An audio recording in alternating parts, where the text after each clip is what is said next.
All right, so we're here. Are we? You want to do a cold open? Did you say bowl open? Yeah, I said bowl open. You're trying to do like a shameless post thing about the Hollywood Bowl, that we're going to be at the Hollywood Bowl? On November 15th, yeah. On November 15th. Oh, you think that I'm going to sit here and do a cold open that's just a shameless plug of SmartLess Live at the Hollywood Bowl on November 15th? Sean, get a grip. I'm not going to do it. Tickets are on sale now. You want me to say that? You want me to say smartless.com/live? You want me to say that, Sean? Well, no, I didn't want to. I wasn't saying you should say any of that. No, I'm just saying it's gross. Like, maybe. It's gross. All right. Because then I'm sitting here and I'm going, SmartLess Live at the Hollywood Bowl, November 15th. You know, tickets on sale now at smartless.com/live. Gross, dude. Gross. I'm so sorry. I'm so sorry. Okay, just don't insult me again. SmartLess Live, November 15th. Let's go to the show. Also, welcome to SmartLess. Yeah, obviously that. SmartLess.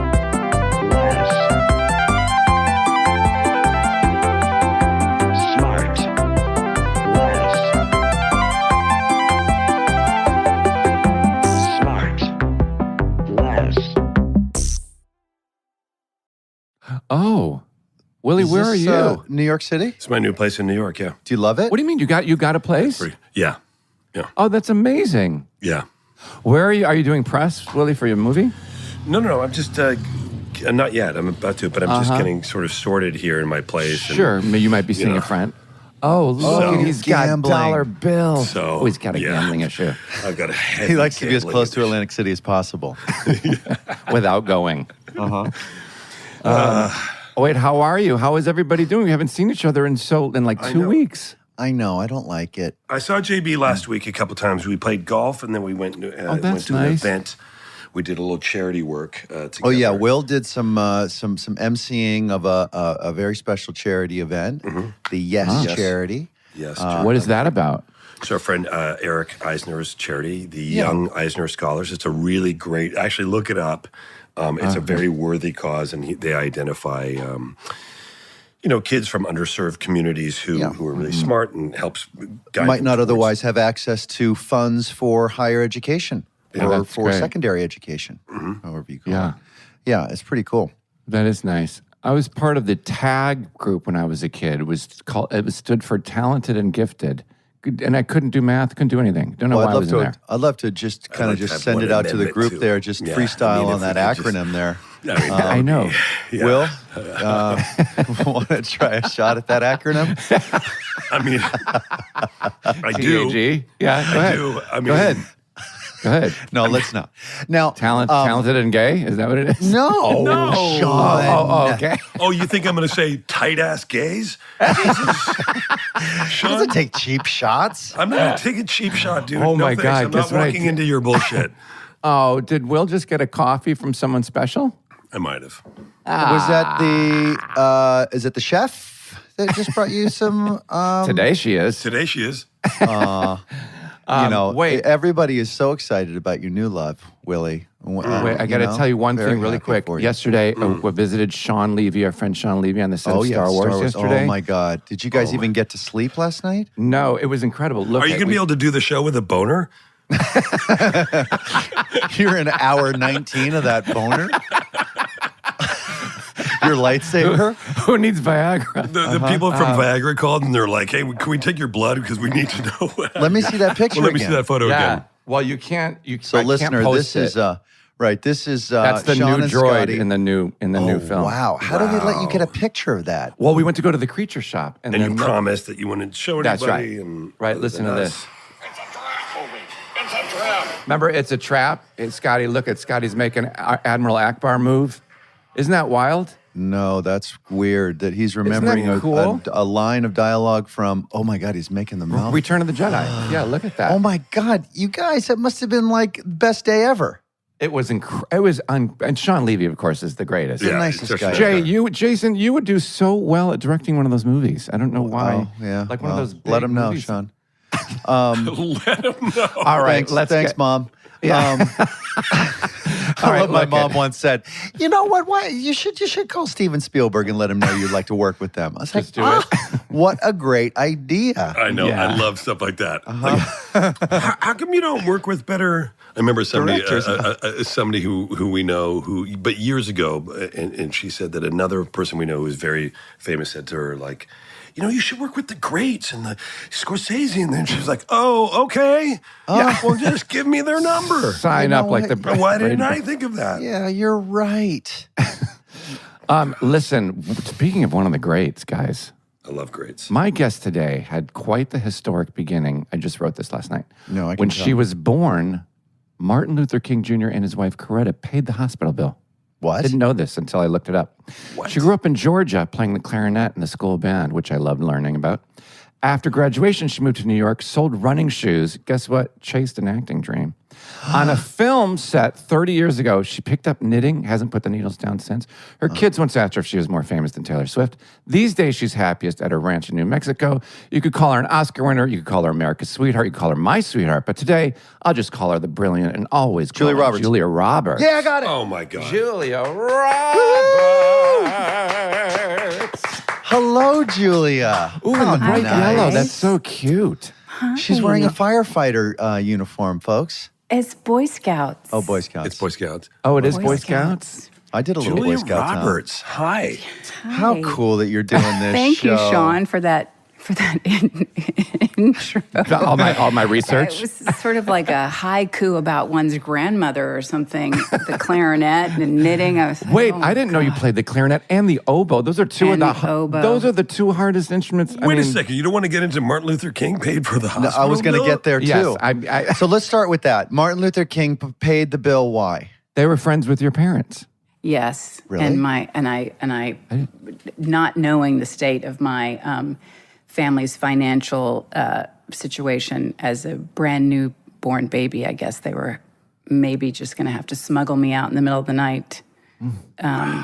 So this made it. We could go out the front door.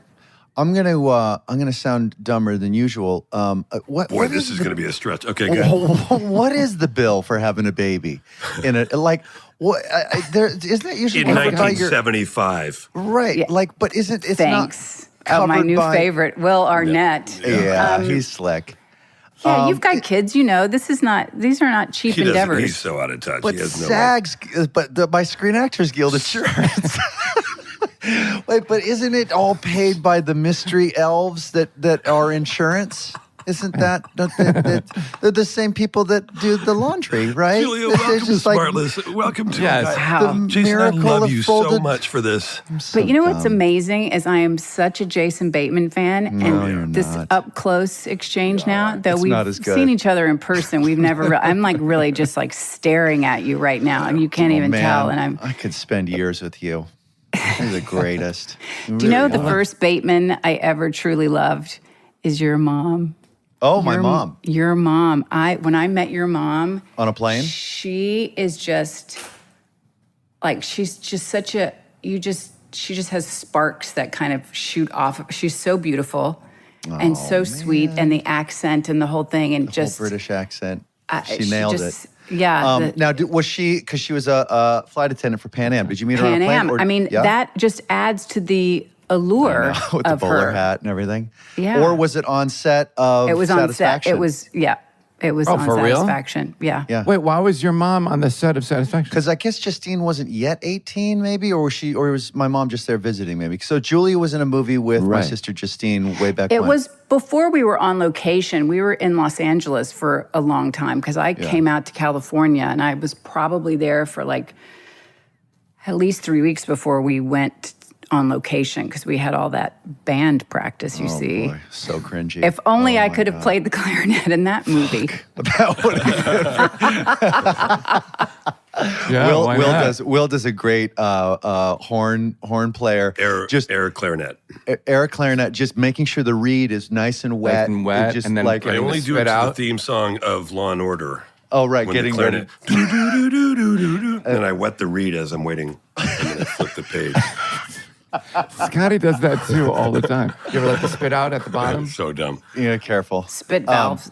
All right. So, wait, where were we? So we were Martin Luther King paid the bill. I mean, that's just incredible. Isn't that wild? That's incredible. Yeah. Right. And I mean, how did they know each other, Julia? My parents had a theater school, and the King kids went to that school. Oh, way. And so then my parents became friends with them. And that's amazing. So the King kids wanted to be actors. I mean, Maybe. I think one of them, and again, I'm reaching back into my first days of life, but as I recall, I think one of them did have maybe some acting aspirations, but it was more than anything, I think it was just sort of, hobbyist after school weekend kind of thing to do with your kids. And wait, so your parents ran a theater school? Or like a theater thing. Sean, imagine the stories the theater I know, stories I can't even. Sean is going crazy now. Oh, he loves a good theater Sean story. loves a theater story. Well, now, Julia, you've done a lot of great theater. You've done Broadway. You have anybody ever have a heart attack let's in the kick it crowd? off Let's with just that. get right to it. Yeah, let's He get usually right to saves Sean's. these winners for the end. no, well, I have an opening night story that is pretty good, but it might be long. Maybe it's better. Oh, for we've got 45 minutes left. Never too long. Yeah. Well, so I did a play with Bradley Cooper and Paul Rudd. Oh. We I all saw this one. know This and one with the love. rain. The rain. Yes. What a cast! Yes. I was there. Bravissimo. I was there. It rained wet. inside the theater, which was great for everyone but the people in the front row, which we discovered they were all kind of being pelted. But Like, so, Julie, didn't 3 days of rain, it was called. every day someone would go like, oh my God, I'm wet. And it's like, well, yeah, that's the... Congrats. You got front row well, seats. I don't think you go to the theater thinking that the rain in the show is going to get on Yeah, you. sure, I fair wouldn't think that. No. Right. But we had rehearsed this play, as you guys know. It goes on and on and on forever, and then all you want to do is just start the thing. So opening night comes, and nerves are high. Just even thinking about it, I'm getting a little short of breath. And Get your beta blocker. yeah. So the play starts. Paul's on stage by himself, and it's his apartment set, and there's just this sort of like bare mattress, apartment in New York, and he's reading this. He's thumbing through this book, and then there's a knock at the door. Open the door, and it's his sister, played by yours truly, clarinet player. And oboe. I come in, and what's in his hand is our father's diary that he's just found. And he's been reading it, and he's crazed, and he's manic over what he's discovered. And he's talking about it, and he's talking about it. And he tosses it on the bed, as he has done 9,458 times in rehearsal. Right. And this book skitters across the mattress, hits the front of the stage, and into the aisle. No way. No way. Which is fine for the next 4.5 minutes until I say, but And you got to open it. look at this. Right. Or Paul says it. He picks it up. And so we keep going, but we're looking at each other like, this has never happened before. What happens when this happens? Because this has never happened before. Yeah. Meanwhile, someone working on the show who has seen this happen sort of commando crawls down the aisle and says to the man in the front row, sir, pick that up and just put it on the stage. And the man's like, what? Huh? What? Paul and I are acting our little hearts out.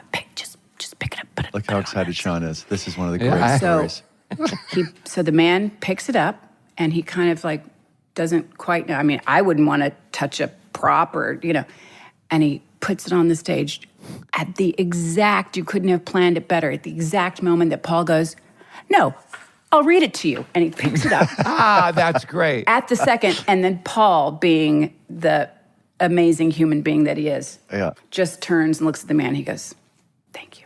And that's everybody in the audience, you could just feel everybody let out their breath that I we love didn't that. realize we were I love holding, that. and we sort of went on for there. This is the magic of theater, Yeah. I want to get back to the beginning, Julia, because I did all this research, and it was, you think you know somebody, and then you actually do read about them. You're like, oh, I didn't know. And then half you this realize, stuff. wow, nothing that I've read is actually factual.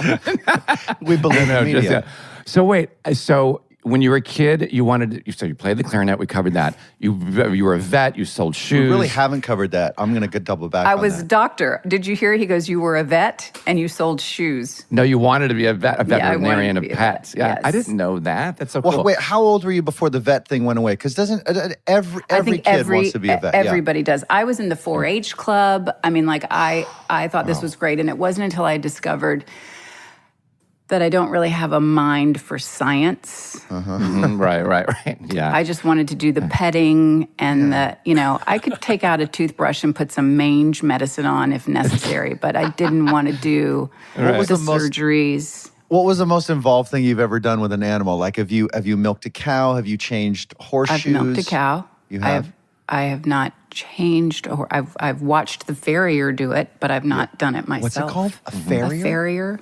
See, I would lose that on Who Wants to Be a Millionaire. I wouldn't know what that name You could is. call me. I could call you. You would know. Oh my God, she'd be your security call or whatever. I'd like to call a friend. Julia Roberts. Yeah, exactly. That'd be so good.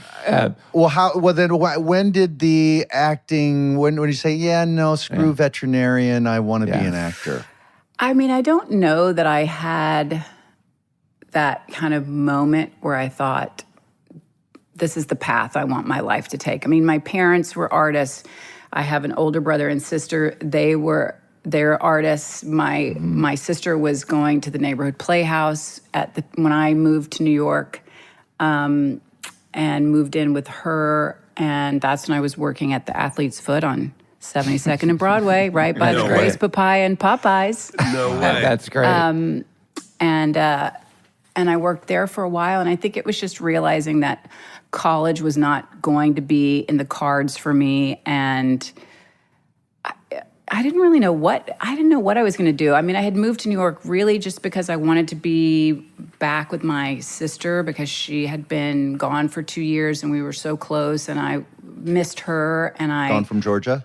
Yeah. But you were like you were thinking what, that you were just going to go to New York and something different was going to happen. I don't want to embarrass you, but I was modeling a pull at all. I did get called in to a couple of agencies, and there was an agency called Click Models. God, I completely forgot about this. You have jogged a piece of the puzzle out of my mind. Let's get into it. And I did go meet a really nice woman there. And Flick and Click. Wasn't it Flick and Click? I don't think so. No? That That's doesn't something sound else. good at I all. think that's something else, yeah. No. I think it was. I actually think it was. No, it was click modeling. Click like Click a and camera flick. click. There's no flicking. Click and Flick. So it was, I No. swear to God. Anyway. No. I think that's a massage. Okay.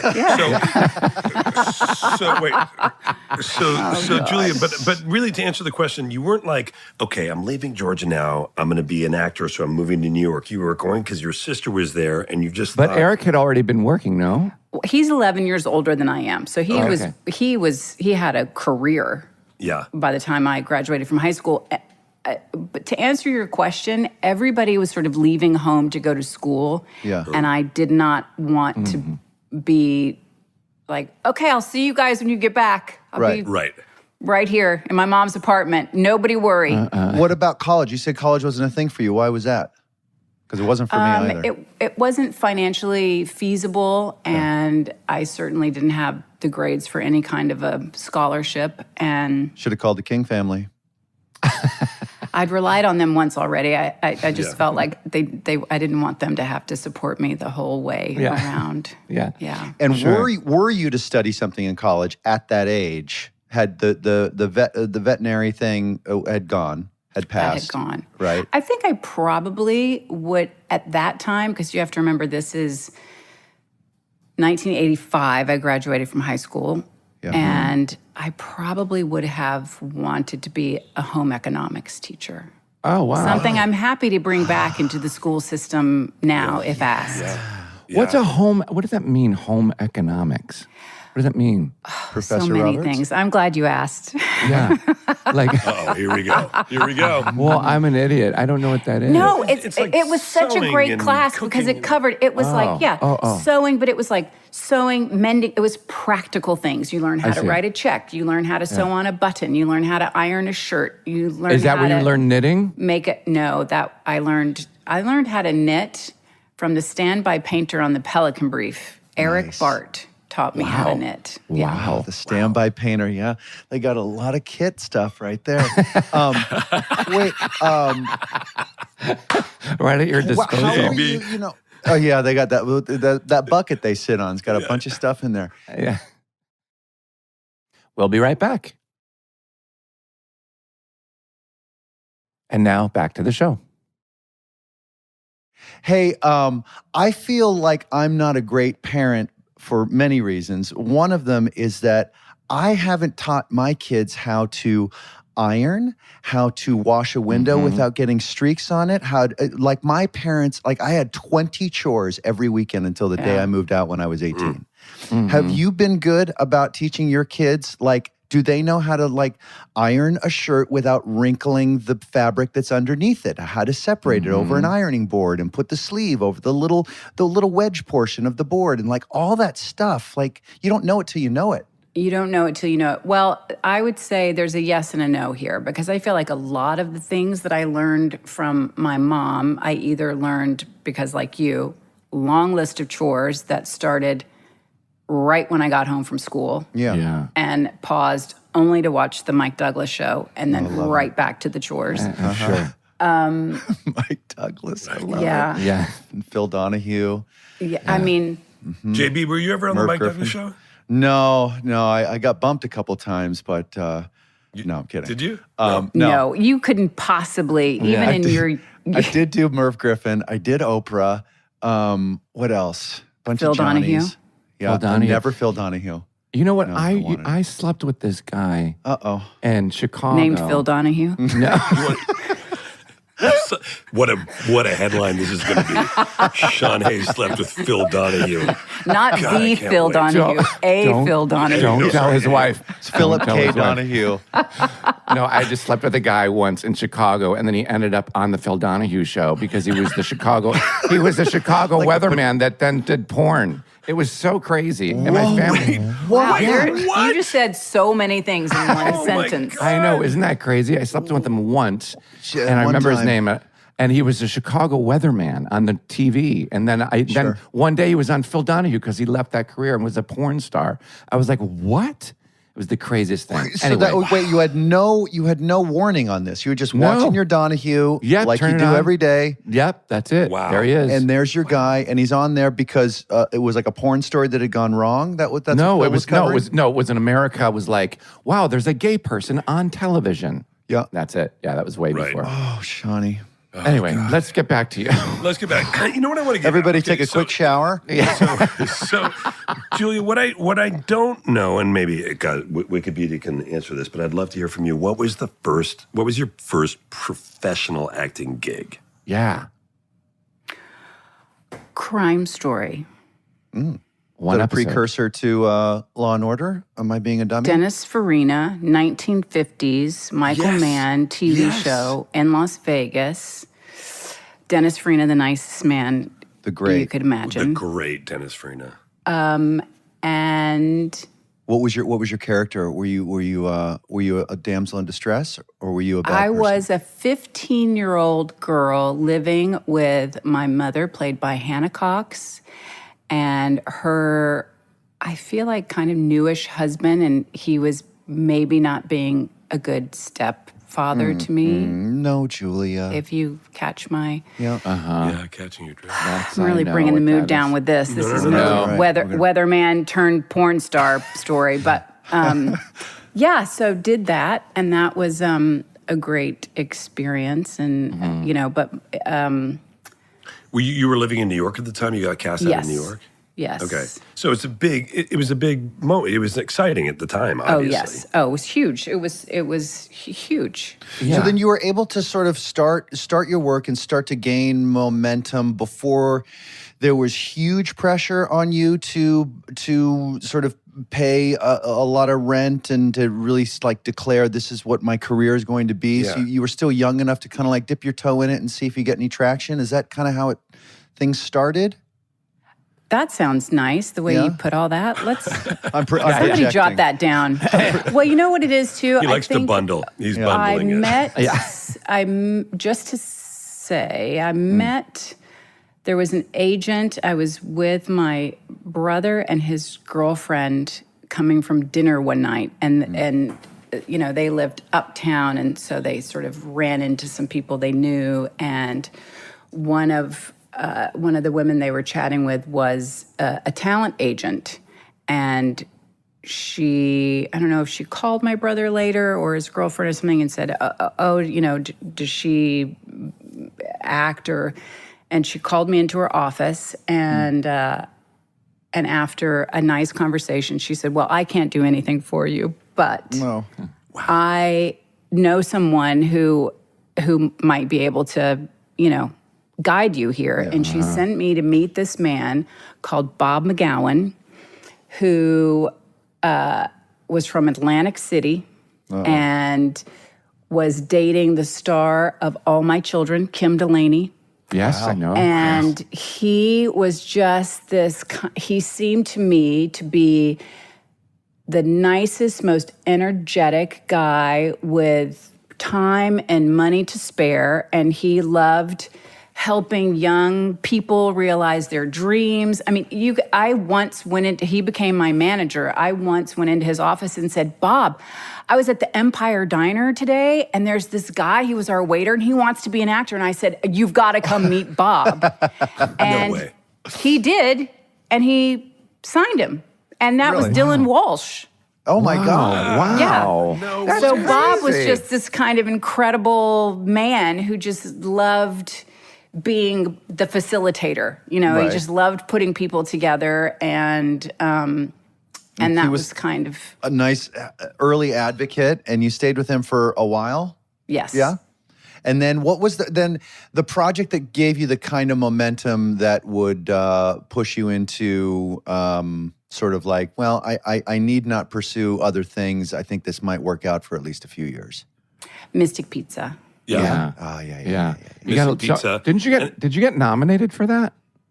Or no? No. Oh, okay. Way to go, Sean. Nice.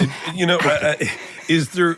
And is I did get nominated for Independent Spirit Award for Mystic Pizza. That's what you're there you thinking go. of, That's Sean, what it right? is. That is what I'm That's what thinking you're of. thinking of. And I lost to Jodie Foster for 5 Corners. All right. Julia, All right. was there, again, I say this a lot, but at risk of embarrassing you, was there sort of Mystic Pizza, you know, Crime Story, then Mystic Pizza and everything, was there a kind of a life before Pretty Woman and life after Pretty Woman? Is that fair to say? It must have changed your life in a lot Everything, of ways. yeah. Well, I kind of, it was a joke to start with, but it's actually completely true when people say, oh, you know, when Pretty Woman came out, did it just completely change your life? And I said, well, I was out of town when it came out, which is the joke, but I was on location shooting Sleeping with the Enemy in One of this my faves. tiny little town. Thank you. And it wasn't playing at the Sticky Shoe Theater where I was. And I remember one of the crew guys was reading USA Today, and he goes, hey, your movie's in the paper. And it just kind of said, like, you know, box office. There was like a little square, and it said Pretty Woman, and it said what the box office was. Number meant nothing to me. I was like, hey. Yeah. Great. Yeah, I mean, I didn't know if it was a great number, if it was a good number, if it was like... Wow. So in a way, the momentum of that moment passed me by a little bit. So I think I was probably spared Well, you're also in work mode, and that helps Yeah. as a distraction to that kind of stuff, right? Yeah. Do you long for those days of sort of the naivete and sort of just like, well, just kind of just doing the work and having the fun and playing make believe and not being aware of sort of the machinations of this interesting business, or do you like how complicated this business is? Is it complicated? Well, Is it? in certain areas, in the areas that are completely unpredictable and without any sort of meritocracy, I guess. I just feel like there's so much more choice than we allow ourselves to believe. Like I can choose to get super caught up in some of the things that really we have no control over. I have long given up reading anything. Yeah. And I don't know. I don't know. You still just love doing it for what you're doing, right? It's so fun. I love it so much. It's so such a great at it. goofy I little love watching you job, do it. and I have a Google News alert on you. Just don't worry. So I'm reading all your stuff for you, and you're fine. I'm listening and I'm reading and I'm Wait, so when so you were filming Sleeping with the Enemy before Steel Magnolias? No, Steel Magnolias was first. So I filmed Steel Magnolias. I filmed Mystic Pizza, and then don't you have my IMDb? Help me Yes, out. I know, then but I want did you to Mystic tell it. Pizza, then I did Steel Magnolias. Yeah. Then I did Pretty Woman. Yeah. Then I did Flatliners. Right. Then I did Sleeping with the Enemy. And me. And then you know the thing in Steel Magnolias, Scotty's diabetic, and when you had that scene, Scotty had a scene like that in real life. And I'd only watched Steel Magnolias like for the first time like Saved 7, his life. 8 years ago. Crazy. What? No. Saved his life. Thanks for the support. Just 7 years No. ago. Oh my God. I've seen Sleeping with the Enemy like 17 times. I've seen it a billion times. But but that scene was so real. So Scotty's flatlining. Go ahead. No, that scene was so real when you had the diabetic thing, and when we first started dating, we've been together almost 20 years, and he would do. Let's go on to the next question. Good Lord. Well, I feel like you're circling the airport. You're about to take the landing can I gear tell you, down. because you said, has anything crazy ever happened during a play? But during screening of Steel Magnolias, there were a lot of reports of people having sort of like physical responses, to watching you do that? reactions to, Wow. to that. Yeah. people who are predisposed to these outbursts, these It was conditions. wild. Julia, I mean, I'm going to tell you a true story, truer than Sean and Scotty. I guess flatlining, watching Steel. I don't know what happened, but No. He almost died, and but he was going into that kind of shaking, kind of back in crazy it, thing, good. and he. Here we come. And the anyway, who landing gear is cares? down. I think the No, landing gear is down. it's fine. It Go was just approach the amazing how airport. it was amazing, an amazing 100 performance, feet. and how true to life that actually Thank really you, was. Sean. Yeah. Thank you. 25 I'm with feet. you. Someone just told me that there's, I think, a smoothie place or something on Fire Island, and they have a smoothie called Drink Your Juice, Shelby. Yeah, very good. I want to say. Will like any December, Fire Island smoothie jokes? Hey, Jason. I just like to Jason. tee them up, you know? I'm going to say December 1991. Thank you, Mary Lou. I'm in Stowe, Mary Lou Henner. I'm Vermont, with you. skiing with my dad and my brother. I went to Stowe, Vermont. And I saw you having breakfast in this little breakfast place. I just remembered that. I haven't thought about this in years. And you were with a bunch of people, and you were having breakfast. And What did I eat? not for nothing. Wow, and mine was bad. Yeah, well, just Mine tons was of short. Great stories Mine today. was short. Okay. That's true. Well, That's and I was true. only there one time. Stowe, Yeah. Vermont. There, the one time you were in Stowe, There you Vermont. go. Can we talk about, I mean, your career is just incredible and Yeah. enormous and something we And can Aaron spend- Brockovich. I mean, I want to talk, to the extent you're comfortable, I think one of the greatest things in your life is your marriage. Like it's been like forever, and that's not common. Yes. And this guy is like a great guy, incredibly talented. I really dork out over cinematographers. Are you comfortable talking about like, is there a key? Is there a secret? I mean, this is like a great success story. And how you met. Danny Motor, everybody. Danny Motor.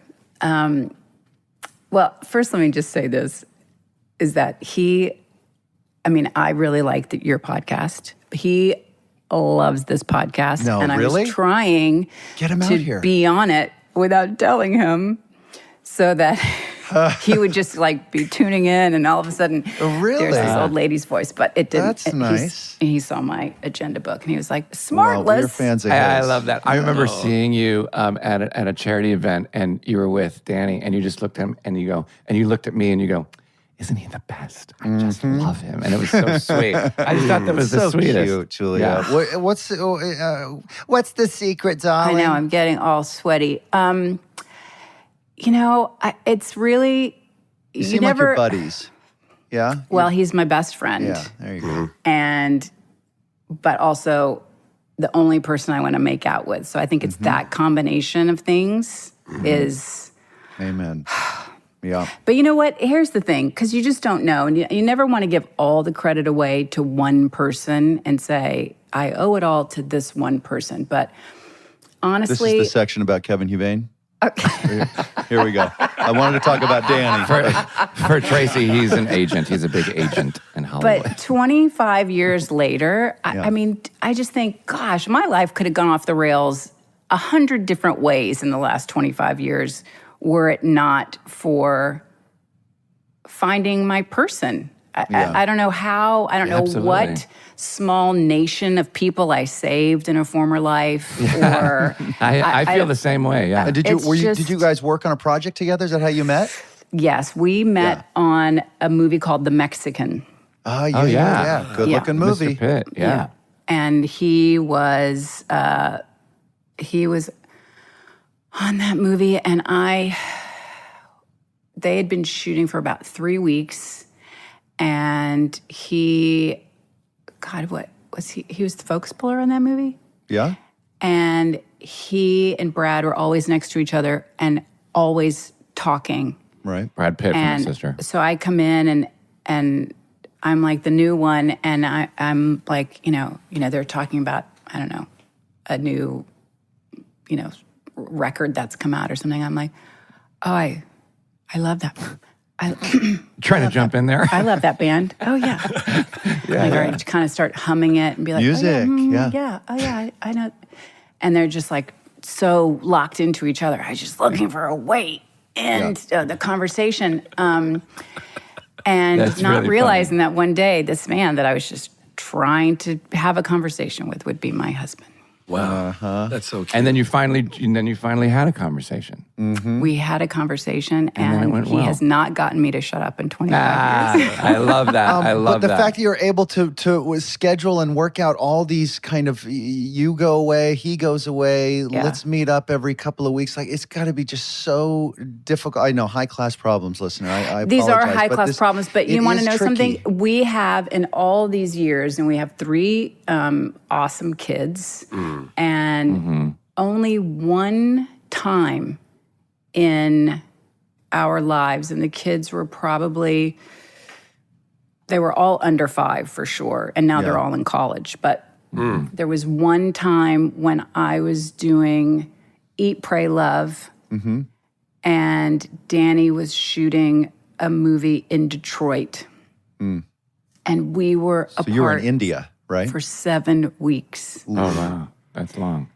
And I mean, I was lucky because I at least had the kids with me. But there was just no way. Even one time I did have 3 days off in a row, and I thought, oh, great, we can, And even if I went as the crow flies from New Delhi to Detroit, it would. It's a day and a half. We could have hugged, and I'd have to turn around. Like it was so.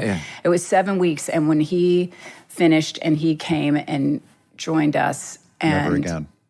we were just like, wow, that That will never work. All right. So you said the kids are in college now. How recent have you become an empty nester? It's been 2.5 weeks. Oh my God! Wow. Okay, Wow. so I just sent my first one away, but it was just down the street to USC, so I'm happy about that. But I'm not anticipating doing well when the 13-year-old goes away in 5 years, and being empty. How are you doing? Yes, but you and your wife are crazy about each other, so it's all going to be okay. I think it's when the kids leave and you turn around and you're like, Ew, who are you? what are you still doing here? Yeah. Yeah, that's when you run into troubles. You were supposed to go too, yeah. Yeah, like, are you still here? Yeah, good call. That's amazing. All right. I love that you revealed just in that, you're the first cover star of the brand new 72 magazine, which is really cool. And you revealed, George Clooney interviewed you, and you revealed your dream 7-person dinner guest list, which I love. And the first person you named was Danny, which was great. Oh, that's good. And Jesus and Virginia Woolf and Joni Mitchell. It was a great list. I loved it. Yeah, I mean, it's so funny because whenever someone asks you a question like that, and you have to, rapid fire answer, and you feel like, and then afterwards you go like, oh, that'd be a good dinner party. And then, of course, for the rest of the day, it's like, oh, but what? Oh, it should have been this person, and what about that person? And But I think I did. I mean, wouldn't it? Jesus coming to dinner? Yeah, I'm just right? trying to think. What would I ask him? What would I ask him today? Versus like last year or something. Yeah. George would be a good guest at that, right? George Clooney. Yeah, guy can talk. Yeah. Very good storyteller. Great storyteller. Yeah, he told us that classic about crapping in the cat box. Oh my! It's one of the greatest stories of all time. Yeah. Yeah, that is, and I hadn't heard it until he came on the podcast. It was great. And Julia, But even better than hearing George tell it is Richard telling it, because the voice, Richard's voice is so. Oh, Kitty! yeah. He's great. I love that guy. And we will be right back. And now back to the show.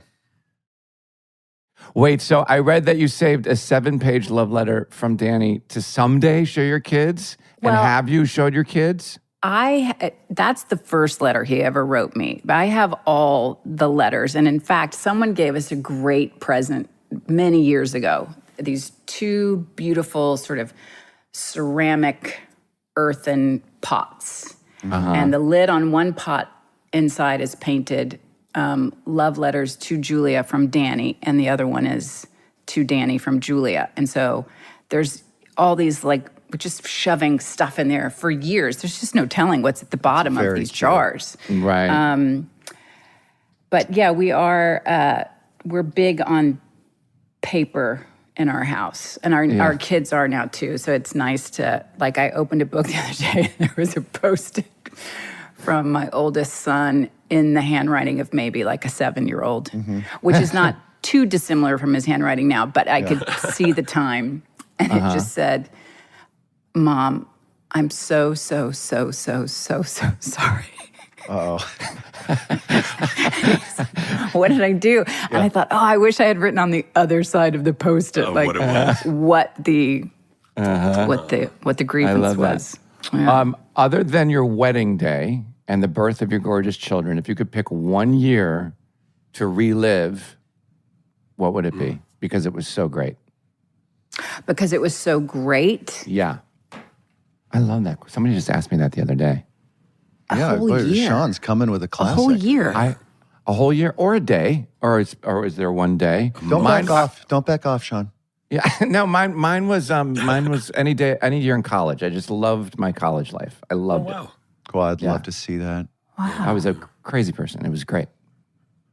I don't know. I'm just thinking any year that I could go back and spend with before my father passed away. He passed away when I was young, and so I feel like even though I don't kind of say, "Oh, this was a great year," and I want to relive that year, just to have any year with the knowledge that this is special because it's not going to last. Yeah, I love that. Was he the one that was running the theater school? Or was it your dad and your mom together? It was my dad and my mom together, but I think my dad was the captain. Was he alive long enough to start to experience some of your momentum? No, I was a child. Very child. Yeah. Very young. He would have loved it. Yeah.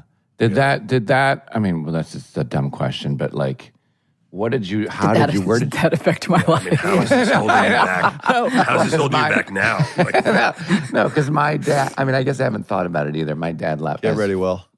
My dad left when I was like 5 or 6. He did? How? He just literally walked happened? out the door. He did? With the keys or? Yeah, but I surely he think came back. You guys are cruel. Was there a vehicle involved? We got to have one of those Yeah. things like Stern with the little sound things, just the screeching tires. Anytime his parents Oh, you're right. We need Fred here to do that. No, but there was something like with the fact that I think growing up was Abandonment can be funny. Like, yeah, well, it has Shawnee's to such be. a good If you sport. didn't laugh, you'd cry. I Rough. think that's the kind of, yeah. I mean, my mom had Alzheimer's too, which is I cried. So she doesn't remember him leaving. Oh my God. You guys. That's the good news. I cannot play like this. We find the good in everything, Julia. You have to. This but is how we Julia, love. Julia, Julia, this is how we love each This is other. how we love. And also, but if I didn't make jokes or laugh about, I cried for 3 years straight about my mom having Alzheimer's. She's passed away since then, but I cried and cried and cried and tried to take care of her, and every one of our family members tried to take care of her. And then after a while, you have to have some levity. So anyway, one time she was at this memory care place, and there was a band there, a live band, and I was sitting with Scotty and his mom, and What a gig. yeah, and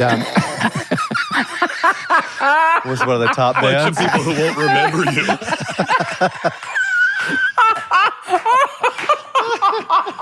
They're like, should we play some of the old hits? Doesn't matter. They don't know. It's new to them. Everything's new to them. You could play a Beatles song and just say, we just wrote this. that's what I say. That's what I'm saying. That's why you have to make light of it, because otherwise you'll die crying. Okay, so anyway, Call there's this a one band. Satisfaction. I just wrote it in the car on the way here. So we're sitting there, and I'm sitting there with Scotty and Scotty's mom, and all of a sudden, Scotty's mom, who's one of the sweetest people in the world, she gets up and starts dancing. She says to my mom, Mary, she's like, Mary, come on and dance. And she's like, yeah. And she's like, she's gonna get up and dance. She tries to grab me, and she goes, Sean, come on, let's dance. I go, Mom, I don't want to dance. There's all these people watching in this room, and there's a dance floor. And I'm like, no, Mom, I don't want to watch. She goes, come on, let's dance. I go, no, Mom, I don't want. She goes, don't be such a pussy. And I was like, what? She would have never said that. Did you die laughing, though? Oh, my God, I laughed. Did you so hard. dance I'm with like, her? No. I was too embarrassed. Sean. I know. I wish I could now. Blah, blah, blah. So anyway, no, she was sweet, though. But anyway, You and let's get Tracy back. must have laughed at that one over the years. God, so my whole family, we obviously loved her so much. But anyway, so this is a good one I wrote down because somebody asked me this the other day.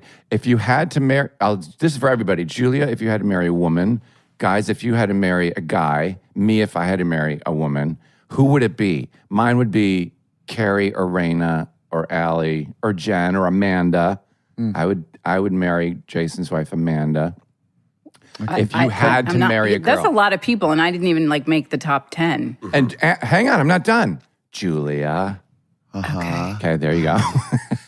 I would marry either Frances McDormand or Kate Blanchett or Oh, nice. Emma Thompson. Nice. Wow. Those are good answers. Those are pretty good. There's more, but I'm limiting myself to 3.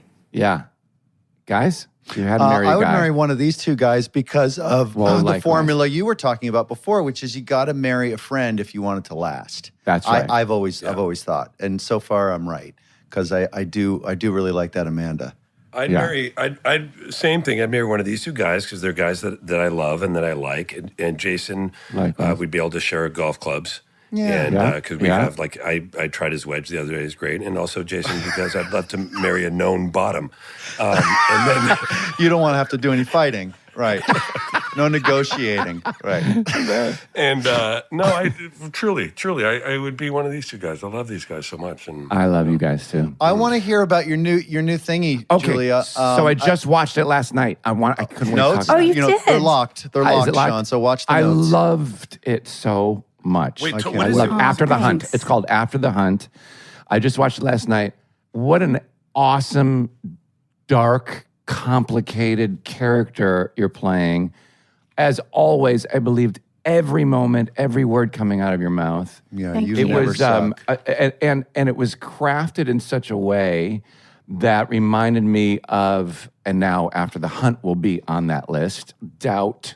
What's the other one? Like Conclave, After the Hunt. Like they're all kind of brilliantly made, brilliantly performed. Your performance was incredible. And the end, I was like, because the whole time I'm like, what's going on? What is happening? And then the reveal was so cool. I mean, crazy, but cool. Yeah. Anyway, thanks for coming. Love to, Julie, love to you hear must a be question. proud of it. It sounds like a pretty high level. What drew adult you fare. to the material? Luca Guadagnino, who is just, he's He did Call Me By Your Name. I mean, tons of great He movies. is so wonderful as a person and so innovative and the most curious person I've ever met. He's so curious about people and why we do the things we do and why we don't do things and just every detail of everything. There's nothing that you're seeing that hasn't been specifically chosen in this shade of color and this statue and this painting being slightly askew or, whatever. I mean, it's just really, There's a really cool moment too when you and, forgive me, Aya, right? Io Debris. So sorry. So when you and Io are, it's kind of towards the end and you have this incredible scene outside of this building and it starts as like regular over the shoulder, and then it just cuts to you guys looking right into the camera. I love that. It was so effective. Yeah, as you're finishing this argument, just right into the camera, cutting back and forth directly. It was really cool. Oh, I can't wait. By the way, So- 6-minute standing ovation at the Venice Film Festival. Yeah. Yeah. Wow. Really People amazing. tried to sit down. I was like, oh, no. Yeah. No sitting. Don't be rude. I just loved it. Yeah. Oh, I'm glad. Thank you. I'm glad you got to see it. Yeah. Oh, Luca just texted me. How crazy. Wow. Crazy. Wow. Tell him he's doing well. He must have felt us talking about him. Is it nice to launch a film at a festival like that as opposed to just sort of a standard kind of release where it just kind of comes out? I've never really had an experience like this before, so it's nice to do new things. Yeah. Especially this. What do you mean? What do you mean you haven't had an experience? Well, I mean, I've never been to the Venice Film Festival for one thing, and I mean, I guess George and I went to Cannes a few years ago, but that was the first time I'd ever been to Cannes. Yeah. Oh, wow. Because on television, they all look so terrifying. Like, why would you want to put yourself there? Yeah. Yeah, I agree. So if people say, oh, do you want to go to Cannes? No, thank you. Off season. Right. Yeah, it just looks so terrifying. People screaming and But what about Dad. what about all the glam and festivities of it all? Is that appealing in the slightest? Playing dress up and all that stuff. Once you say yes, once you commit to Yeah. it, then you have to have a sporting event mentality about it. You have Yes, to. yes. You're going to have a great time. Danny had on a tuxedo. I was just. It was great. nice. Yeah. That part good. was great. Good. One final question before we let you go, because we've taken up way too much of your time. What is the coolest or weirdest or amazing piece of memorabilia from any film? Have you kept anything that you love? That's a good question. That is a good question. Because there's so many iconic films. I Not always forget. contaminated soil from Aaron Brockovich, surely. But no, water samples, no. Okay. But I haven't done anything cool like a. Or a costume or like a shirt or any I have a lot of costumes. I have a lot of costumes. Yeah. And somewhere I actually think I have some wedding dresses from Runaway Bride. Oh, really? Wow. Yeah. Do you have a place you keep them? Like a separate from your house? It's probably dangerously just in the garage in New Mexico. And maybe there's just generations of mice that have made homes now that They're trying it on. They're each in trying these it on. boxes. Yeah. Yeah, but not really. More like I have a beautiful drawing that Meryl Streep did for me of my character that she gave me as a wrap gift from August Osage County. Like, I love that movie. That movie's so love good. that some things Yeah. like that. I love that. What a cast. Eat your George fish, eat your produced fish. that movie. Yeah, Who Eat Your did? Fish, Bitch. George Clooney produced that movie. Oh, yeah? Oh, that's great.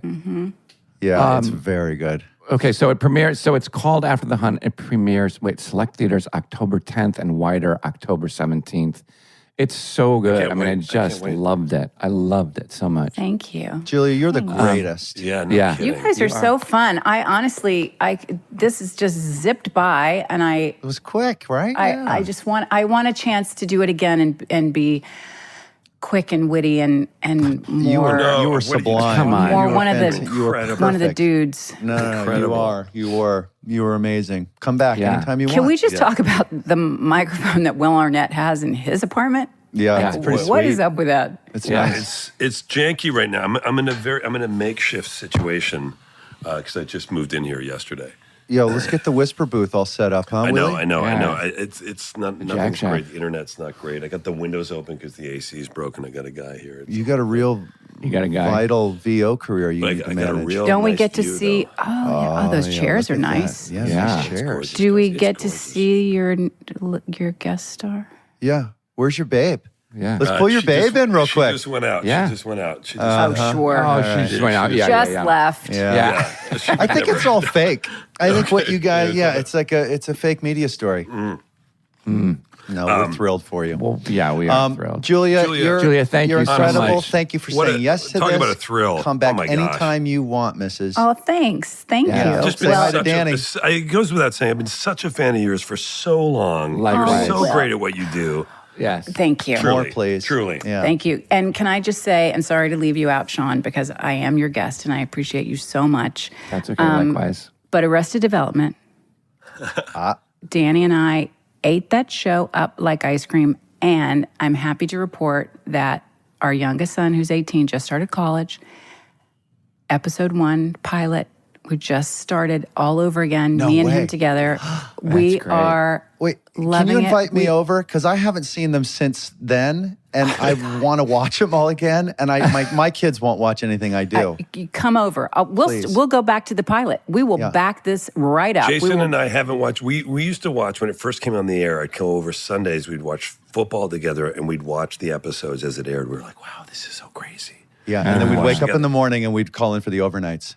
Yeah, It is Waiting to be so that how much is going on all the time is it's Mitch Hurwitz. extraordinary. It is Well, you so, know Mitch Hurwitz, Julie. I know you know Mitch Yeah. a little bit. Yeah. And He's so who I just funny. spoke to for the first time in a few months, 2 days ago, out of the blue. How's he doing? He's doing okay. Yeah, he's the funniest guy. Immediately, you start texting with him, and he's the funniest person of all time. Yeah. A great. I mean, that show really is one in a million for Sean's going to catch it sure. one of these days. We're going to Yeah, get you yeah. some He tapes, will. Sean. We're gonna make him watch it Clockwork Orange style. Yeah. Well, thank you, Julia, for being with us today. Yeah. Enjoy You the bet. rest of your day, and good luck with the film. Thanks. After the Hunt. Can't wait. Coming in October. Off to the hunt. October 10th. October right? 10th. Wide October 17th. My birthday, October 28th. Oh, great. That's Oh, wow. my eldest. Okay. That's Franny's birthday. My eldest. October. It's Yep. It's a great it's day. the big month now. 3 days right. after my son Archie and Wendell Clark's birthday. Okay, it doesn't matter. it's like 3.5 months and a couple weeks after mine. Anyway, so I love you to pieces. Thank you for being Lots here. of honey. love, you guys. Thank Bye. you. You too. Bye. Bye. Bye. Wow, Sean. Sean. Isn't she great? I love. By the way, for so long, she's been on my list for so. I'm sure she's Tip-top. on all our lists. Yeah, Tip top. Yeah, of every I list. know. Name the Iconic. list. She's at the top. Of it. Iconic. I was iconic. I was looking at her list of credits, and you're just like, bang, bang, bang, bang, one big movie after another. It's just Even has even taken pauses. You know, as she's elected to take pauses, and the industry just keeps her place in line. And she comes Yeah. back in, and she's just bang, another incredible director she works with. yeah, You know, it's an incredible career. yeah, and that movie's really good. Yeah, I think that's. you'll I can't like wait it. to see that movie. That movie looks It's, really, it's not it's not in the English countryside chasing foxes on horses, right? No, this is not. None of that's happening now. It's not about a salon after the hunt where everybody's sitting in the drawing room talking about the hunt. Yeah. Wonderful shot back there, Jeeves. What a hunt we had, eh? Oh, that tricky little fox. Tricky little fox. Yeah. What else can you say? She's. I was going to ask her about being called America's sweetheart because she's been called that for her whole life, and what that means. Like if she hates that anymore, it's like it's true. There's nobody that doesn't love her. Right, but it's also like you can hate it, but like it is something maybe you could look back on when you're lying on the bed taking your last 25 breaths and going like, that was pretty cool that I held that title. Yeah. I mean, for so long. She's awesome. And there's other friends of ours that has that title as well. There are those that share it, for sure. I share it. Well, hang on. So many people. No, I don't know. Who's thinking of a buy? I know, Will, you're Googling something. Well, Let's see what you found. So, I just loved her story about that she kept the dresses from Runaway Bride. SmartLess.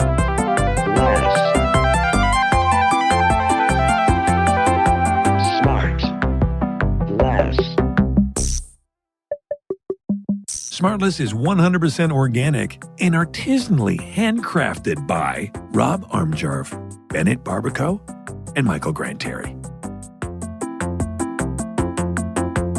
SmartLess.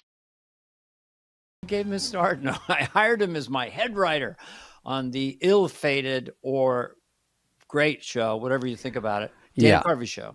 So the I've known him much since discussed Dana Carvey show because it had its place in history.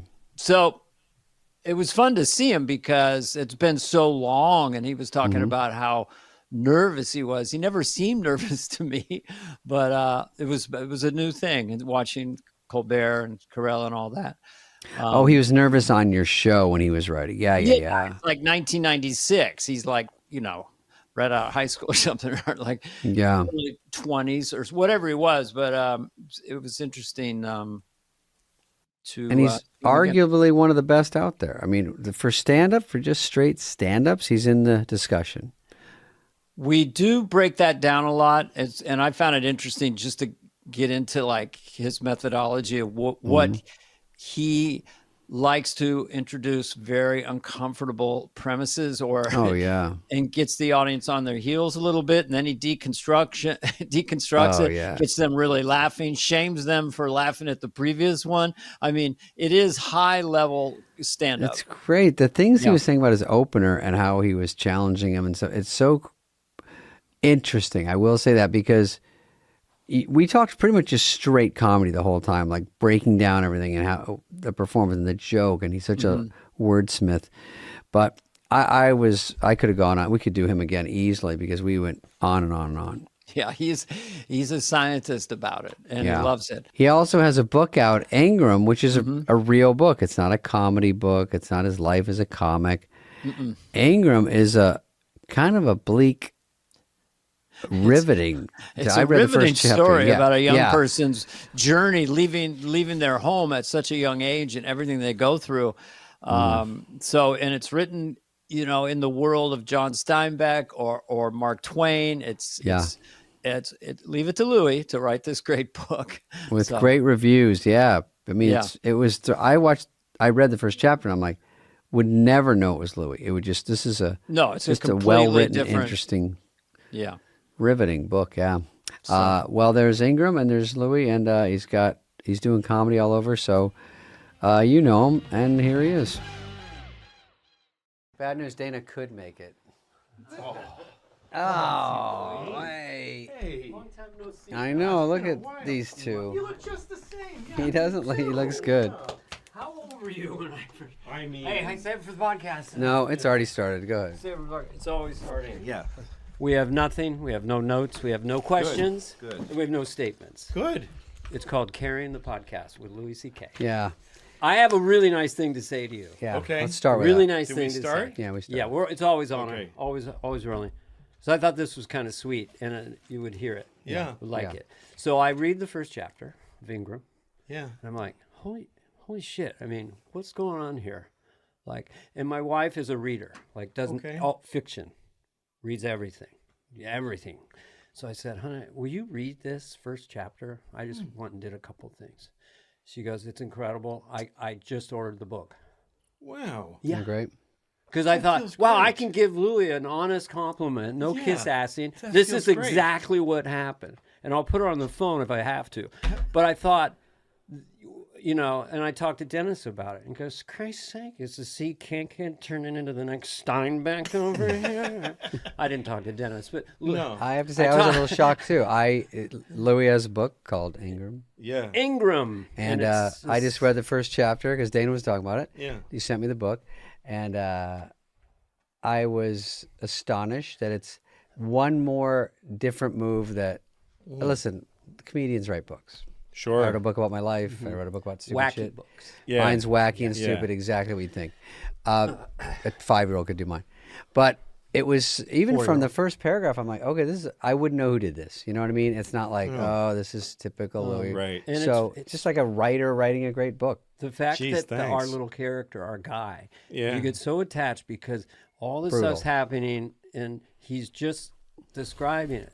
He's not emotional or, Yeah. And it's getting you in a different way where you're invested already. Like, what is going to happen to this little person? Yeah. So it's amazing. Thanks. I would love to think I could do that, but I Thanks. can't. I hope the second chapter is as good.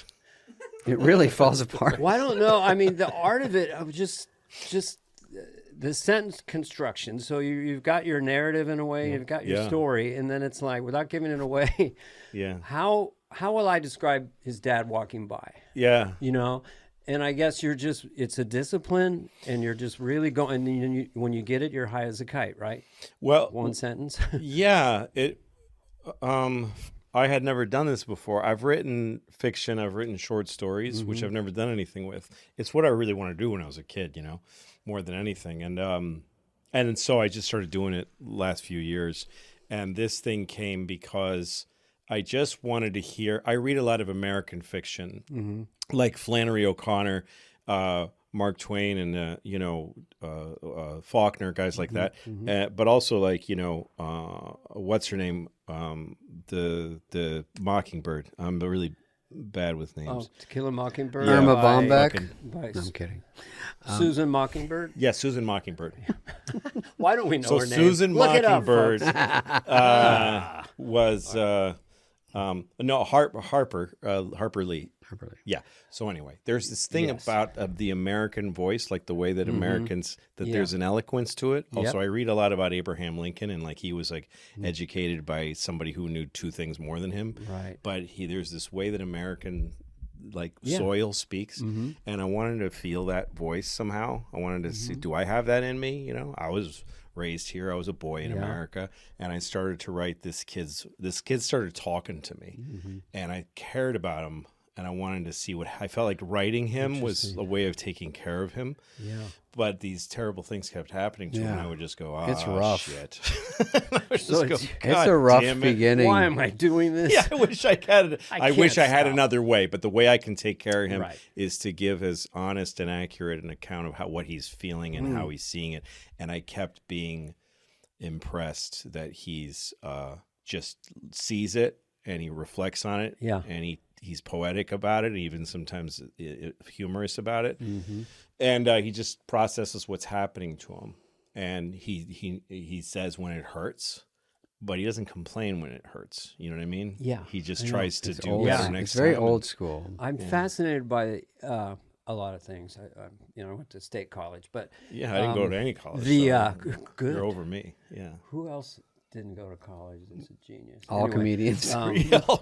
Chris Rock. The power of the spoken word. So we have all this, media coming out, all different kinds. Yeah. But I'd gone a few years ago, and I went to the Lincoln Memorial, and we're inside, and I just looked up, I read the Gettysburg Address, and I just had tears coming down. Yeah. The power of the spoken word is still number one with the bullet. I'm Casey Kasem. There's still nothing more powerful. So I did it Than the written American the word. original American word. So that's why I can't imagine the satisfaction, and I assume you've gotten a lot of feedback on accomplishing that, you know. It's quite an achievement. Well, I was sort of anxious as I wrote it that I would not finish it.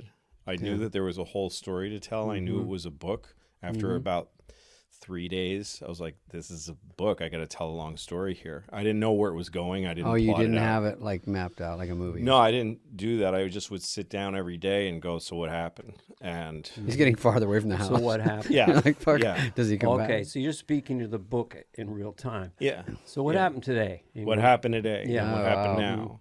And then there was points where I kind of felt like that's part one. Like it just hit me. That's part one, and we're going to later, or maybe we're going to right after, but something has shifted. Right. And I would feel his voice start to get more eloquent as he got older, which in a sense doesn't make sense because it's all in past tense. The one thing that kept me feeling okay about it was that it was all in the past tense. So I'm like, well, he's not dead. And You you know what I could mean? control. Yeah. You're still the puppet master. I never feel that way though with You fiction. feel like it's driving you. I feel like I've got a responsibility to report what sort of the story Like you're like, is I carved can't out do of this. there. It won't make any sense right here. Right. Well, it's It kind has of to like go carving a sculpture. It's like the rock is there. You can try to find something in it, but it's not up to you what's really there. You know what I mean? In a sense, that's a little bit. I think one of the hard parts, if with ADD prevalent, is like you get to Same. an idea and you go 25 pages, like, God, should I have this other idea? You know, Yeah. God, maybe I'll go to this other idea. So Yeah. stick to one thing for that long a time is. I didn't think I could do that, but I've done a lot of work over the last few years on myself and on my what's going on in here. So I've got a calmer spirit.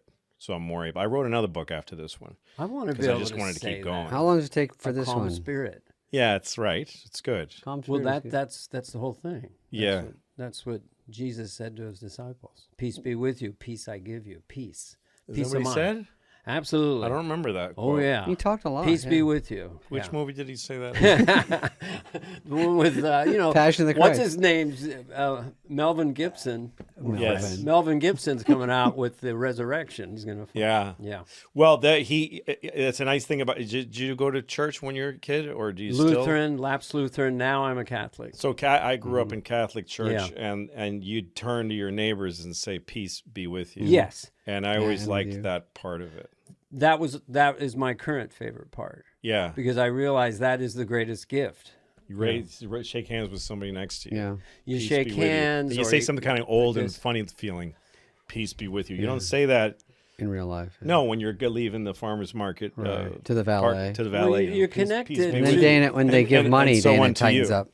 Yeah. The They go, mat- put a quarter in, and Dana goes, yeah, I don't like this part. Yeah. You foster more empathy. You become a Yes. better person. You know. Yeah. You're just fostering these teachings from 2,000 years ago. Yeah. You don't agree though. You seem a little against. No, I it. got lost a little bit ago. Johnny, Yeah. he's still on Ingram. How do you spell that name? I'm like I-G, no, Yeah. I-N-G. And Ingram was his name. That's right. That's right. Now, There is a spoken. Didn't Shatner do a spoken word album on Ingram? It's going to come out later. I hope so. Yeah, they should. Yeah, I would want that like a I interpretation. didn't like the Gray Highway, whatever he called the Gray. Arm the highway. The hard swinging. gray road. The hard gray road. Arms swinging like tools in the shed in the wind, possibly. Yeah. Something like that, right? That was his dad. Yeah. yeah. What makes me thought? Did it make you go back to your own childhood? Because we all. I mean, he had a really that silver spoon, easy childhood. Where'd you grow up? No, I'm I'm the kidding. Joe Dirt guy. I'm Arizona. He had some rough and But tumble. were you Joe Dirt or? Did I you was take a little on bit like later? that. Even Ingram reminded me of that a little bit. It's starting Yeah. from sort of nothing, and then parents are gone. You know, in the I don't want to give the whole movie book away, but I grew up in Arizona. You know, middle, lower, whatever. Dad Yeah. left, so we had 3 boys. Mom just trying to work and 2 jobs to keep us around. But trying to be home, but also how much do you pay a babysitter? Yeah. That's how much he's making. But Yeah. once the dad splits on a dime, there's really no plan. It's just, are you guys good? That's what my watch your mom brothers? was raised us alone. My dad left when I was 10. Okay. And my mom worked. My dad didn't contribute anything. Exactly. Either thing. way. So my mom was like, all right, guys. She had 4 kids. And she's like, wow, I got a microwave. That was the big move. We got a microwave. And there's a lean cuisine in the shed. Yes. So fight over that. Yeah. That's on the good nights. Hot dogs are 30 seconds each. I remember her telling us Tater that's how you tots. figure out how long to microwave anything. You just hot dogs 30 seconds. Okay. So if it looks like 2, make it 60. You know what I mean? Like the size of a hot dog was the unit. that's nice. And she came home at 7 o'clock. And sometimes I'd want to make her something, you know. But I was alone, and I grew up in a suburb, so we just owned kids just owned the streets. You just went out. Yeah. Nobody knew where you were. Yeah. Child support was optional back then. Yes. There's only one thing. A lot of people passed on it. Yeah, it's weird, isn't it? That they were like, My dad took a hard pass. There is one thing worse than the dad leaving. yeah, what's that? Dad stays. Stays and the Yes, it asshole. is. Definitely. I'm glad would my love dad wasn't around. Yeah. You did? I'm glad he wasn't around. Did you ever reconcile with him? Or He for like a few minutes, yeah. Oh, okay. Yeah, we had like a 12-minute conversation that felt like, I'll take that. That's good. He's like, we good here? Yeah, that's like, good. yeah, That'll be sure. good. Yeah. All right, so this one, Dana, this is Pura. This is sort of a new move here. I know. Reimagining the future of fragrance. Interesting. Right. It's the smart home fragrance brand that's redefining how people scent their spaces. So this is an app-controlled diffuser, right? And it's got premium, clean, safe fragrances. So you pick one, and you pick intensity, and you can throw it when you want, as strong as you want. Because, sometimes you go into a house and you go, this house is like an old person's house. You know what I mean? Or you go in and you go, oh, they like to party or whatever. And then we go into yours and it's like lots of hair products. It's like, oh, it smells like hairspray. Yeah. Straightening irons. I mean, you need Pure. I'll be honest. You can personalize it for your environment or your car, and it can be a gift. Yeah. I mean, you tell someone, hey, let's zhuzh up that car. Let's zhuzh up that house. But some people want that because they go, listen, my car, I bought it. I don't love the smell. And let's fix it, And this or maybe you just want new car smell forever. I'm Mm-hmm. sure they can do that with smart sensing technology, I hear. It's like sleeping with sort of a noise behind you or something, like puts you in a better mood, that kind of thing. The promo details are November 1st to the 31st. And you get a free Pura set when you subscribe. Smarter Sense starts with a free Pura diffuser. You did that pretty well. I know. I said it really well. I just thought of it. You thought of it. For a limited time, you can get a free set when you subscribe to 2 cents monthly for a year. I'm saying the word cent. It's kind of nice because you can customize your experience with the app controlled tech they've got and enjoy premium, long-lasting scents in a sleek, modern device. Just in time for holiday hosting. So it's going to smell like the Christmas tree. People and all that. over, you can tweak it a bit. That's a good idea. It's like having music. It's something like that. Yeah. Anyway. Background music, background. Yeah, that's what I said. Subscribe to a festive scent now. Easily swap it out later. This exclusive deal won't last. Shop now at Pura.com. What about you? You're cute. Yeah, he's tough dad. Grew up tough dad? Yeah. He saw some stuff. Yeah.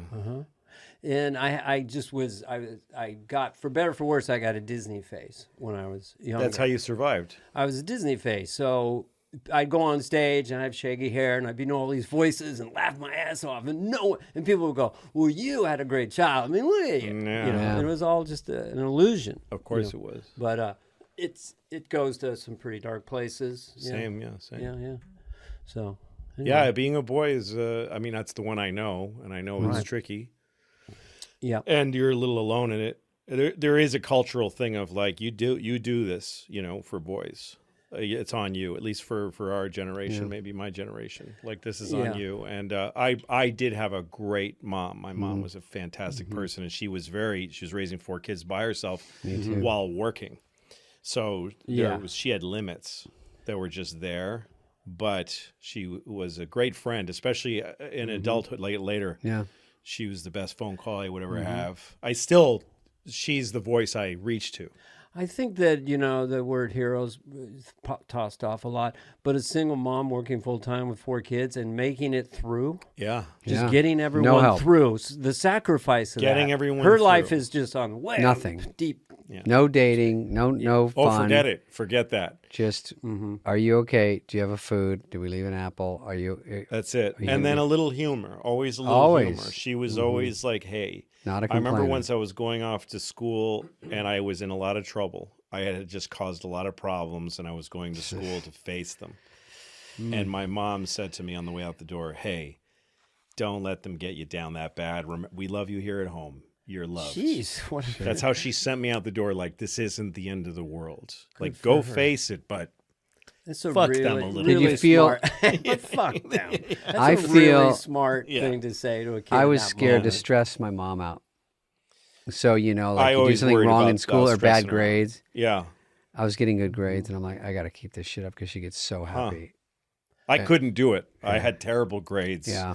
And I had a period of just doing a lot of drugs. And I stressed her out a lot. It hurt to see her how stressed out she was. Did you tell her I will be a millionaire soon? I never just told her relax her a little bit. But I did it. I did. She did get to see it happen. That's the greatest. Unbelievable. Because it's all. I would give 100% of it to my mom. Like, I would never have gotten through that anyone shit. who comes from nothing and then gets on TV and makes a lot of money, it's like a fever dream. It's almost like, did it happen? You mean for the family? The family, my siblings or myself, the likelihood of it, I would tell, I get laughed out of the room. And when I started doing stand-up, the neighbors would go, well, whatever you really end up doing, this will kind of help your confidence. Yeah. It was nobody, in my high school, nobody has ever gotten on TV. It's like, No, it wasn't. It's not even an later. option. Not even a Do you possibility. remember when we were working on your show? There was You mean a guy, the Dana Carvey show? Dana Carvey show. Let's You get were into on that. On ABC. On Tuesdays ABC. at 9:30. Perfect time slot. How do we fumble Yes. that home run? Yes. So there we had auditions for cast members, and a guy named Kerry Prusa auditioned, and he was wonderful. I don't know where he is now, but he did he did characters for us. He just stood in the room, and there was like 5 of us, and one of his characters was my uncle when I told him I was auditioning for this show. And his uncle goes, you ain't never gonna be on no Dana. Those are professional actors. You ain't never gonna be on. And we almost wanted to give it to him because of Just that. based Just on that. yeah. That's a Spite great, the a uncle. Fuck great that take. guy. Yeah. Yeah, but And But when- yeah, I don't know. Being a boy is it's. I feel like Ingram is like me without my mom in a sense, or a mom that was just so inundated, and so the heaviness on a person. That she just couldn't. She couldn't. Just had to get Why, along. the She mom just said part you- got to me, even in chapter 1. Yeah. I haven't gotten to the part where he's on Star Search, but it takes. I know it's where it's That headed. took me by Of course, surprise. that's where it's going. It's yeah. so I thought, predictable. this is Ingram's like, yada, da, da, da. I did it. I made it. Yeah. I want to hear more about the show when you guys started. Who found who? Did you find Louis? Smigel said, Yeah. go meet Louis. So we met at Brillstein Gray. Right. And Yeah. he was a fresh-faced kid. I Who guess was that's handling the you? expression. I was someone writing. handling I you? wasn't with Brillstein. I was writing on Conan. Yeah. Okay. And then I was on Conan for 2 years, and it just burnt me right out. I remember you saying the a sausage hard job. thing. It was It's just too hard. It was yeah. because every show they treated it like it was SNL every night. Like Yeah. it was every night. I could imagine. Yeah. So I was like old when it was over, and I was 25. Yeah. But I Daily was like, shows are beating because you guys did a lot of bits and sketches. Tons of bits. It's just like, fuck. It's and not the just. show was for those 2 years that I was there. It was just hated. It was hated. You got the hated ones. Yes, and so yeah. it just was hard. And then I went and wrote for Letterman for a short while because I wanted to be on there as a stand-up, and I basically got told if you write on the show, then maybe if you take the writing job, maybe they'll. So I did it, and that wasn't a good experience for me. And then you guys started your show. Yeah, so you were great, and you Stupid Prankster still. But think of my point of view. So I have this show. for a reason it's a disaster in a way, but I wanted out even before it started. It was way too. I remember that. Yeah, I was ready to go. It was just like because Heather Morgan would come in and pitching me sketches. I go, what? I was just fighting for parts on SNL. Now I'm in my own show. You're the Lauren. Well, I didn't know I had Steve Carell and Stephen Colbert, who I adored. And the first day I rehearsed with them, I said, I must be rusty.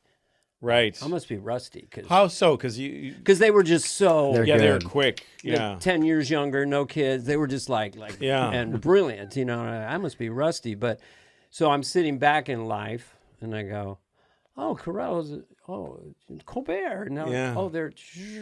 They're okay, hungry that's, and you're what are full. the odds? Two guys, cast members, and their movie stars are incredible. He's got his show and everything. And like, oh, Louis. I almost blushed. Oh my goodness, Louis. Louis became the greatest stand-up, potentially. Well, I hate because he's a nice guy, but I tell you, we were here with Andrew Santino. He's just, nice kid. I like that. Yeah. He's funny too. Casually as a throwaway, go, well, Louis is the greatest stand-up. Oh, that's nice. I'm just telling you. You hear that a lot it's fun to hear, but. Well, it feels good to hear. Yeah. Does it? Okay, because I don't want it to come off like I respect Merv that Griffin guy, or something. Santino. He's good. He's really good. No, he just said it like it was just like it's fact. given. And it's given. I don't know that we can talk about that, but it is sort of interesting, that story. I know you've told a lot. You can pitch where you your started side. being honest on stage. Yeah. And then it just went from there. Well, I want to say though about your show. The Dana Carvey show. Taco Bell Dana Carvey. The Taco Bell, sometimes the Mountain Dew Dana Carvey show. Sometimes. The Empire Szechuan. After Taco Bell bailed. Talk about, Jimmy Kimmel, we were losing everybody. I mean, it wasn't like that. And I think actually the press was reporting that we were losing sponsors, even though we engineered it that way. We got PepsiCo to sponsor the show, and we asked them to put a different one of their brands on every week. Oh, so we were shifted. It was our idea, but the press was like, "Oh, I guess Taco Bell bailed." No, we switched on purpose. We had it planned, but the idea was to get a parent company that would let us have a different sponsor every week. But anyway, for me, I was very young. I was way over my head for the job that I was the head writer of the show. I don't think so. And I had no idea how to. Stressful. God. It was it was the most stressful time in my life. In my 58 a prime years, time show. I'm sorry. That was the most stressful job I ever had. But I was all of that stress melts away. I'm left with a massive education I got from it. But but working with you was a big deal for me. You were legendary. How old were you when we did the show? 61. No, I was 40. Isn't that funny that we're 41. We were younger than all of us. We were way younger. 40 is another is light years for me. Oh yeah. And you were but I loved working with you because you were you had this great, deep traditional background of comedy, and you were a purebred. You're just a Hall of Fame guy. You're great at what you do. Thank you. And you still are. And are we recording? Yeah, I just want to make sure. We just found a clip. Go ahead. So good.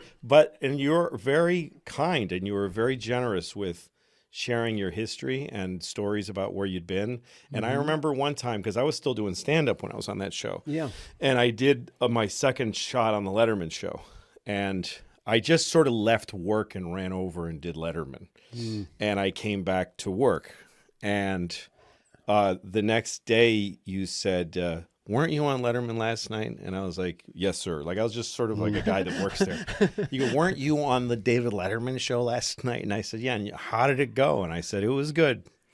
And so you said, I want to see it. And you went and got someone to get a tape of it. And he and I sat in the office, just the two of us. Oh, and you watched it together? And he said, I want to watch it. And we watched it. And I was proud of the set. Sure.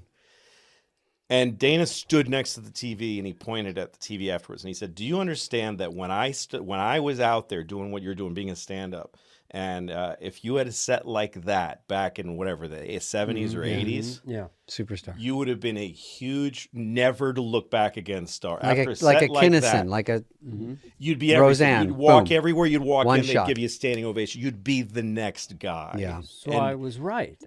Well, it took a long It took time. a while. It took a decade. Which is okay. It's actually better that way. But anyway, that just meant so much to me. Well, I'm glad to hear that. It's true. Those are building blocks That's a very at that nice point. story. I learned a lot from you. I quote things you told me. Like I once pitched a joke to him. It was when we were doing my favorite bit we ever did on the show, which was Tom Brokaw recording several versions of one of the Richard best Nixon's sketches. I was just in it. Gerald Ford, yes. Gerald Ford is dead tonight. He was attacked by a circus lion in a convenience store. So that was the joke. Oh, that was The joke was he was preparing in case death. he died. Yeah. Yes, in case he died, all the contingencies. Cover every someone they can throw up. Yes. Okay. Yes. So Gerald Ford died today. He was mauled to death by a mountain lion in a convenience store. And so we did it in the first take. In the second take, I approached the desk and said to him, just put a pause between mountain lion and in a convenience store. That was a good note. And he did it, and it got 2 laughs. Yeah, I love it. And I just sitting back there, just doing my job. Data goes like this to me and brings me over and he goes, you bought me an extra laugh. Yep. Do you understand how powerful that is? You bought me an extra laugh. That's big. You're valuable. That was meaningful to me. And I say I repeat that to young comics all the time about timing and about the class of the moment, everything. Yeah. I do like helping younger comedians. I enjoy it. I mean, with Carell and Colbert, same kind of thing. They were such gentlemen, married. They're kind of conservative in that way. They were, in their real lives. Yes. And so sweet and earnest, and then obviously so talented. I also loved Heather Morgan. I loved her. Oh, she was so strange and enigmatic. I put her in a movie after we did that show.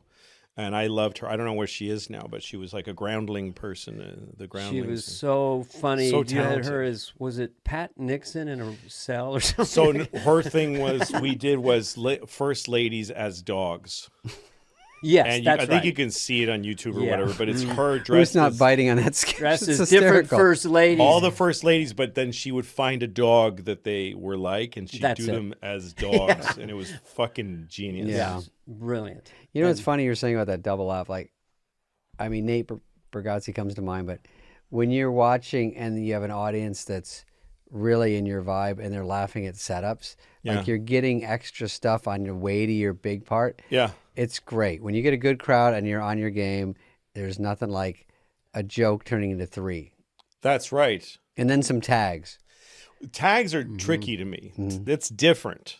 Tags are different because tags are, they're like extra farts. They're just like, you know what I mean? Just it's just a little extra fart. How much more can we fart this out until the audience And some audiences, you can't fart that much. No, you can't. Because they barely buy the punchline. Yes. And you go, here's right. I used to have 9 tags. I'm bailing right now because they didn't buy this part. No, right. And sometimes it's like when Muhammad Ali punched out George Foreman.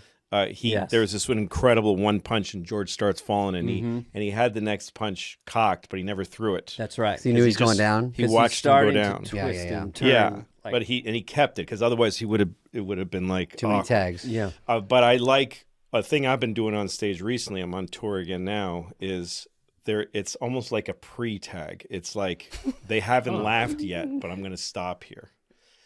Or like, this is a bad idea to say this, so I'm going to say it and then stop talking.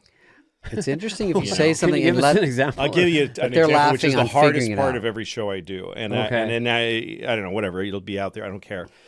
I'm talking about what's the worst thing that can happen to you? Like it's a subject about what's the worst thing. It's such a Louis C.K. Right. premise. What's the worst thing? Yeah, but it's already funny. So, because it's somebody that told me always prepare for the worst. Right. Which means you have to first decide what's the worst. What's the worst? Yeah. And so the bit I had been doing was that for me, it would be getting somebody torturing my balls. And it's a long bit that I'm not going to repeat here about ball torture. And it's all easy laughs. It's just huge. Sure. Daniel Craig had it in Casino Royale, I believe. Seated in the chair naked. And and the ball, just jokes about balls are ball funny. torture. Yeah. But one night I was doing it and I said, I'm about to say, for me, the worst would be someone torturing my balls. And I just said, for me, the worst Well, besides one of my daughters dying and having to tell the other one that she's dead. Yes. And then I just stopped talking. And the place just went, Yeah. and I just waited. And there's whispering. And awkwardness. One guy shrieks laughing. And everyone looks at him. And I'm just watching the Awkward room change. laugh, yeah. I'm just watching the high room wire change. shit, man. It's so interesting to watch a room change like that.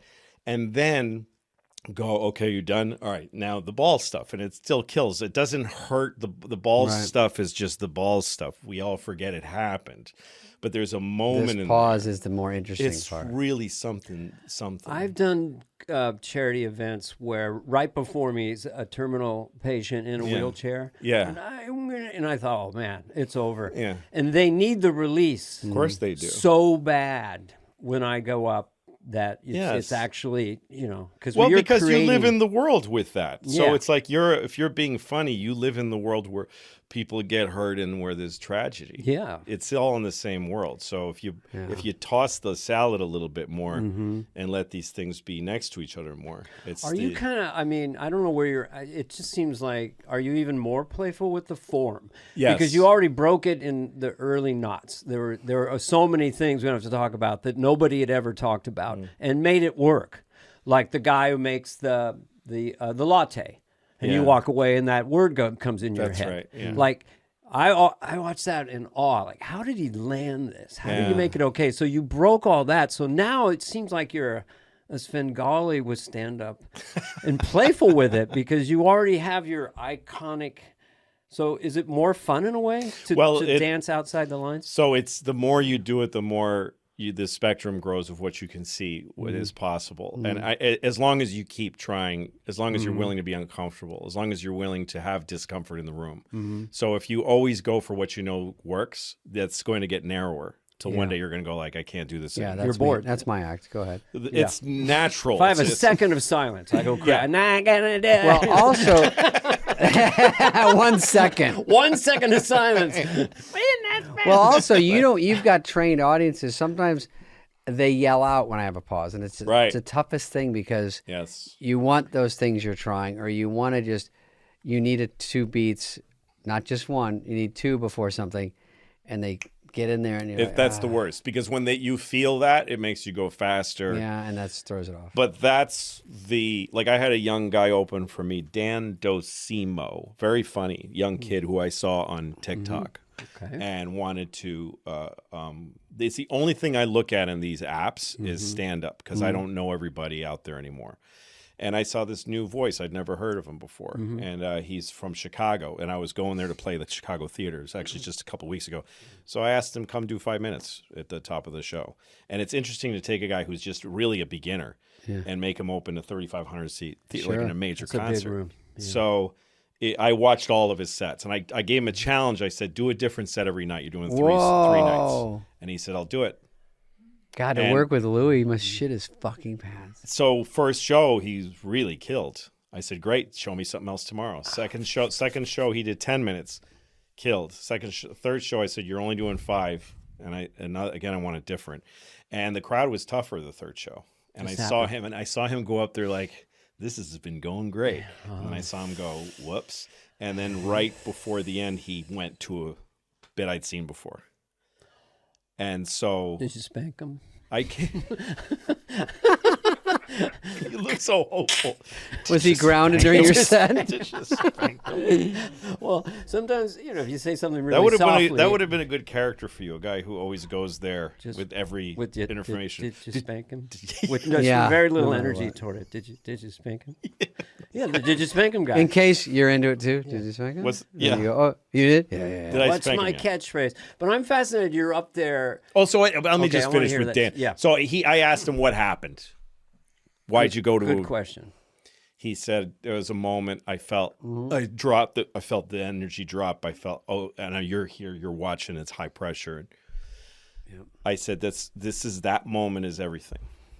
That panic, getting past that panic without servicing it by doing something safe is going to be your whole thing. It's if you can get past it and go, I'm still going to do something that's not necessarily a great idea because this big guy's watching this me. Asshole, yeah. Fuck him. I got to do this thing. It's important to me. Yeah. That's going to make all the difference for you. One thing that I found out about myself is I'm just completely different in a small room. Because I can do one-man sketches. I do the world's first sociopath in ancient times. Hey, where's Steve? I don't know. What's that arm coming out of the ground? It's Steve. I hit him with a rock. Am I weird? I don't know. There's only 39 of us on the planet, so you might want to tamp that down. Well, sometimes I leave the tent at night and I scratch myself with bushes. Oh, that's strange. You're weird, aren't you? So I can't do that in 3,000 seats or a corporate date, but in a small room. And then what happens to me, if the audience is not laughing, I love it. Because I'm doing. You mean in a small room? Yeah. Because I can sense, I see them not laughing, and I'm doing the most ridiculous thing, and that makes me laugh. But this is, 50 years in. It's so funny when they don't laugh. Come on, hilarious relax. when they don't laugh. Yeah. It's the only funny thing in the world. It's an unlaughing audience. It's the greatest. Hysterically funny. Louis C.K. plays to silence. Oh, it's so throws a fun. party at the hotel. When you do a thing and they're just sitting there, you're just like, that's the best. But you're doing it unfamous, all this stuff, and then you're doing it famous. Yeah. Yeah, So, on purpose. comments? Dennis Miller, and we love. Yes. So was my favorite, still is one of the top guys out there. Absolutely. And no doubt. just such a wordsmith, and so I was opening for him. Great. And he saw me and says, "Why don't you come on the road?" Same thing. It's like a huge deal. So I do it, and then he goes, "You're." From when he saw me, I had done different stuff, and he goes, "What happened?" And I go, "Oh." He goes, "Where was the stuff I saw?" And I go, "Well, I had done a couple road gigs, and I wasn't killing." Mm-hmm. And they said, some of your stuff is a little weird, and so I tweaked it to think it would be stuff that would do better. And he's like, Jesus, dude. He goes, I liked you for that. Yeah. He goes, do that. He goes, fuck that. Go back to that. And if it doesn't work, then you're not supposed to be a stand-up. But don't try to second guess it. That's very good advice. He goes, because this isn't making you laugh. No. That was the greatest. I was like, yeah. And he's like, just whatever you were doing, whatever your thought process was, just keep doing those type of jokes. And if they don't work, then it's just not working. But that's the stuff that I like. Yeah. And if you can get through that, like you say, you push through it, it somehow catches on. Mm-hmm. It was such a great observation great from advice, because then you're yourself, and audiences come with expectations, but they drop them in a hot second when they see you doing something interesting. They go, well, I want to hear some jokes, and then they see you being like, well, I don't know what that guy's doing, but I'm in. A weird joke where you don't get it, I always go, like, what is this guy doing? And well, the thing is, there's so much potential in a moment on stage, beyond the one laugh. That if you don't get, if you're willing, if you can detach emotionally, or you don't put your ego in it. Right.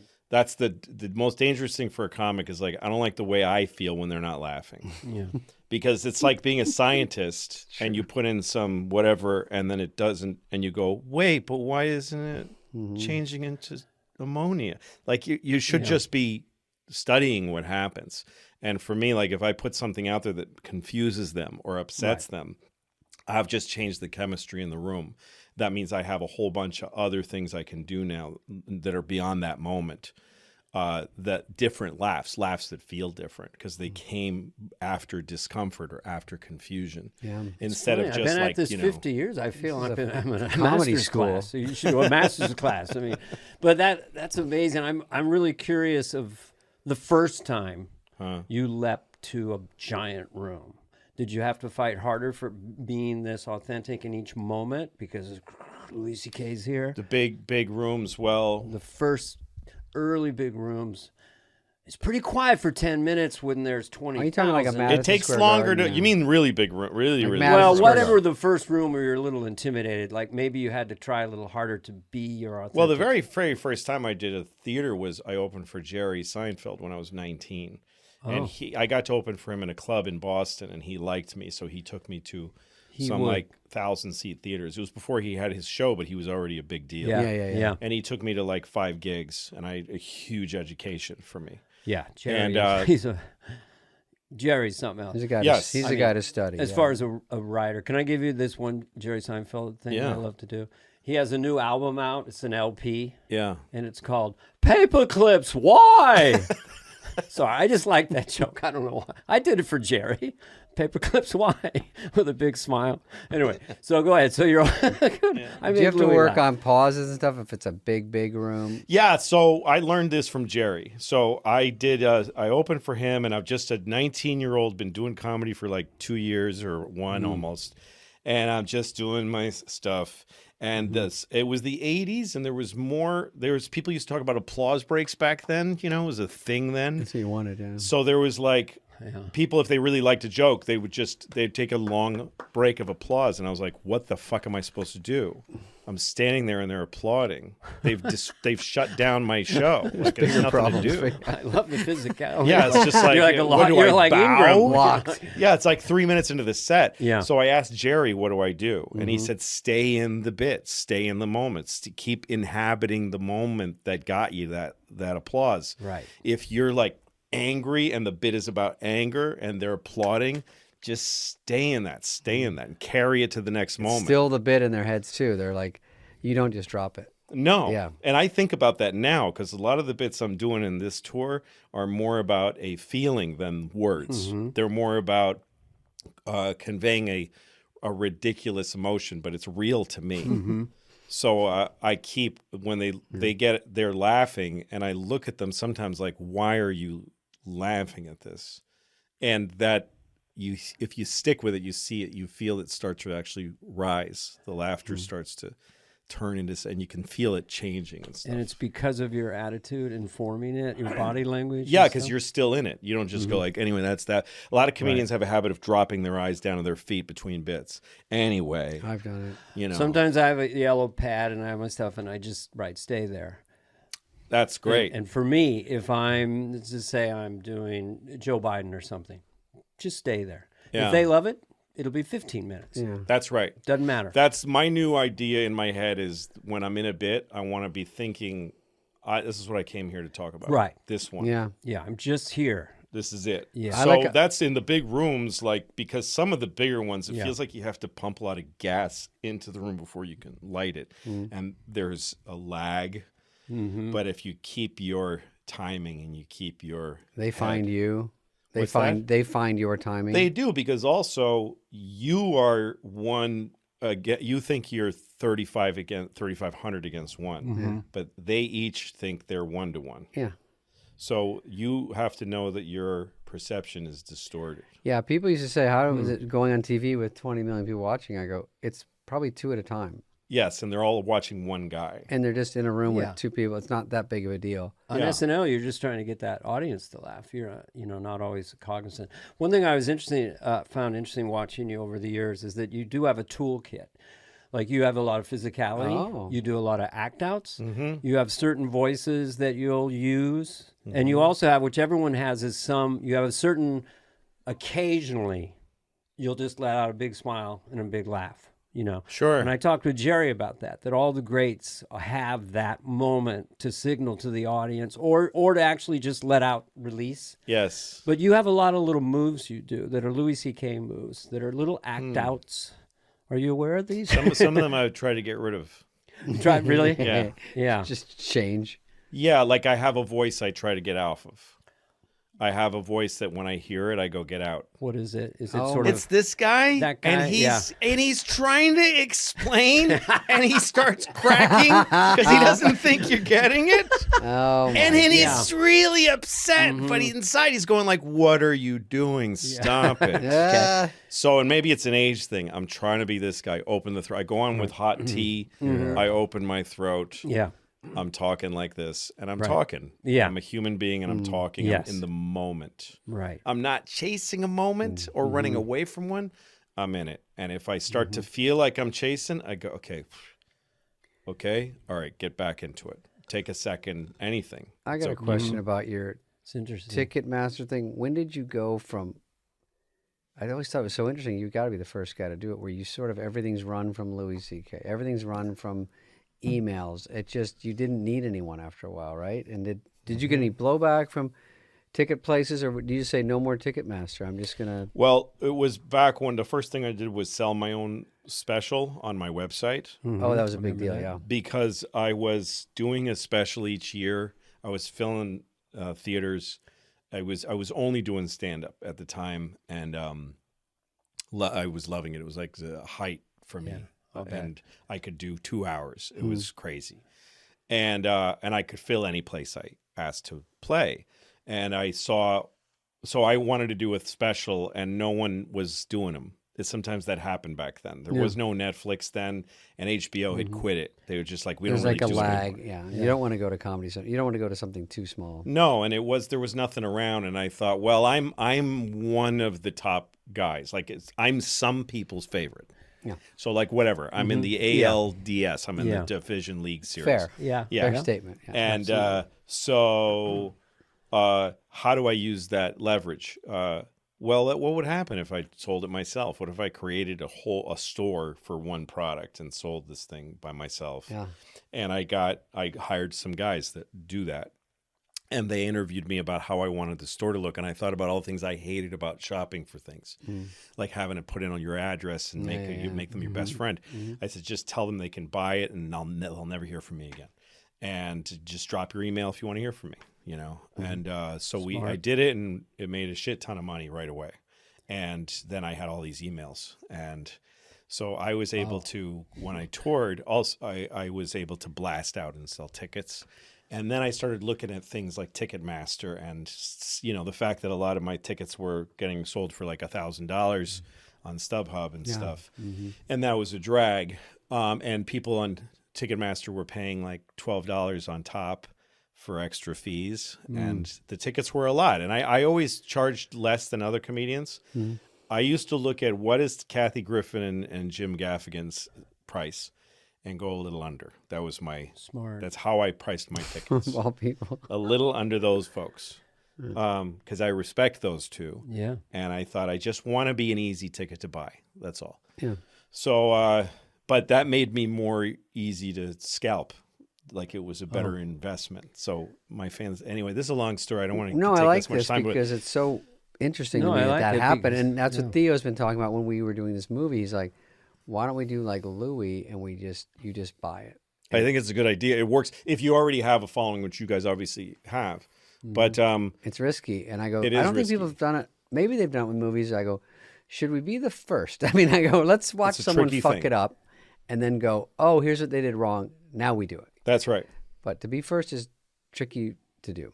It can be. And I had confidence because I was selling so well and because I had an audience that wanted to see me. For sure. But then I started thinking about how Ticketmaster has the emails of everybody who buys your tickets. They have those are the Glengarry leads, you know, like they have the emails and they can contact everyone who has seen you, but you can't.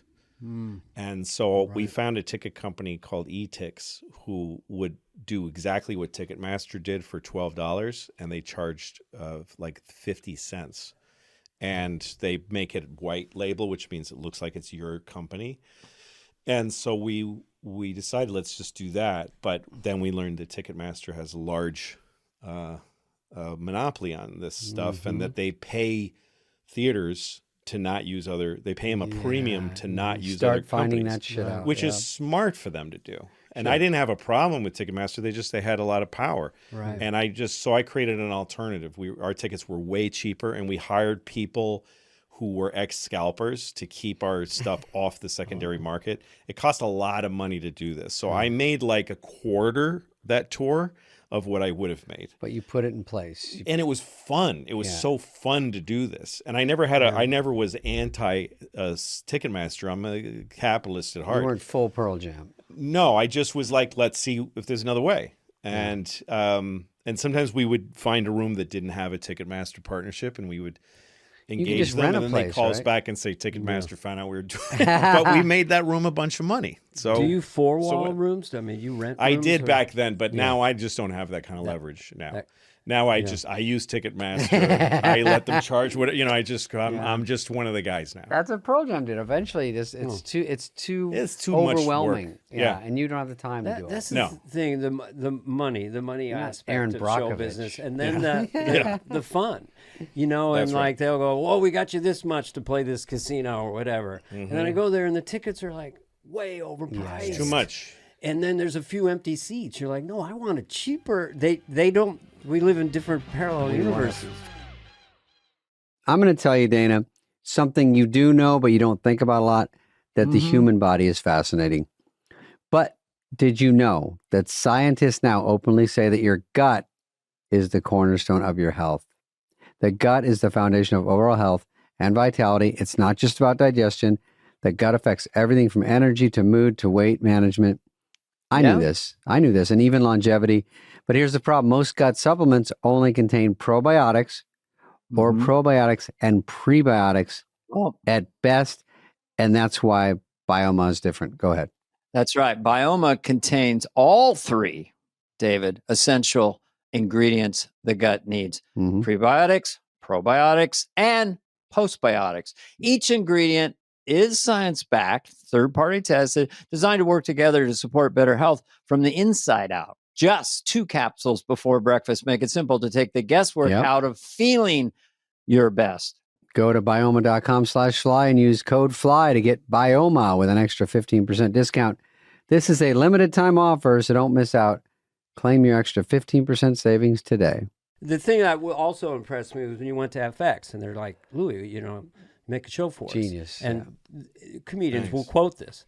What do you have to pay me? What's the least amount you'll pay me where I just go make the show and hand it to you? Is that correct? Yeah, more or less. I mean, John Landgraf, who ran he still runs FX. Okay.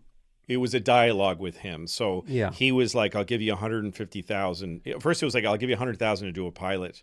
And I said, the only way I'm doing that is if I hand you a DVD. You wire me $100,000 and I'll hand you a DVD. We don't talk between those two things. And he was like, done. So we did it. I handed him a DVD. He's smart. They went nuts for it. They had a bunch of I had a notes call, and then after the notes call, I called him. I said, I'm not doing that. I'm not taking By the way, I notes. did the whole call. Yeah. I didn't listen to one Everything thing. a comedian would hate, you just said no. Well, because I had the power I had was joyful. In Because other of the words, stand-up. yes, because he would say, well, you know, it's standard practice. And I'd say, it should be, it's smart of you to give notes, but I don't feel like it. So let's just not do the show. I'll give you back the $100,000. It always ends Because with let's just not do it. Here's the money. I don't feel like it. I think you're really doing the right thing. I'm not. And he was like, okay. But then when we went to series, he wanted to do the show for very low again. And I would say, well, give me more. And he'd say, okay, but I got to ask the boss for that money. I'm giving you checks I can write at my desk. Right. And no one asks. Cool. Yeah. But if you want more money, you need more interference. So he kept me. He was that guy's a brilliant guy. So he became an ally. Big That's right. And he payoff. also, when I pitched to give him credit, when I pitched the show, when I went there, he was like, I want you to do a show. And I said, I don't really need a TV series. I was on the road. Yeah. And I said, maybe a sketch show. And he said, I don't want a sketch show. And he said, I want you to do a show about your family, the stuff you talk about on stage. And I said, I would sell that for a lot more money somewhere else. That's what I said to him. And he said, what if you do a show that feels like sketches, but has a central theme of your life? Yeah. And I said, that reminded me of Annie Hall. There's like animation. And I said, and he goes, if you want to make Annie Hall the TV show, I'm happy to have you do that. So he helped me come up with what the show was. Yeah. And that became an iconic. And their Became currency, what we did, yeah. Their currency is ratings. It's also awards. They all want for to them, be it's awards. all awards. They want to be awards, and it just gets it. It can be a show that does nothing, but it wins, and they love it. That was another thing when that show came out, and big deal. It was like I using the term loosely. It was Woody Allen level of writing and humanity and your character. You know, I don't know. What's your favorite Woody Allen movie? It's an on Annie Hall is a huge one. So Crimes and Misdemeanors. He has a bunch tied for first. Crimes and Misdemeanors, Husbands and Wives. Annie. Hannah and her sisters. Love them all. Beautiful. And then the early ones, Take the Money and Run. Is hysterically funny.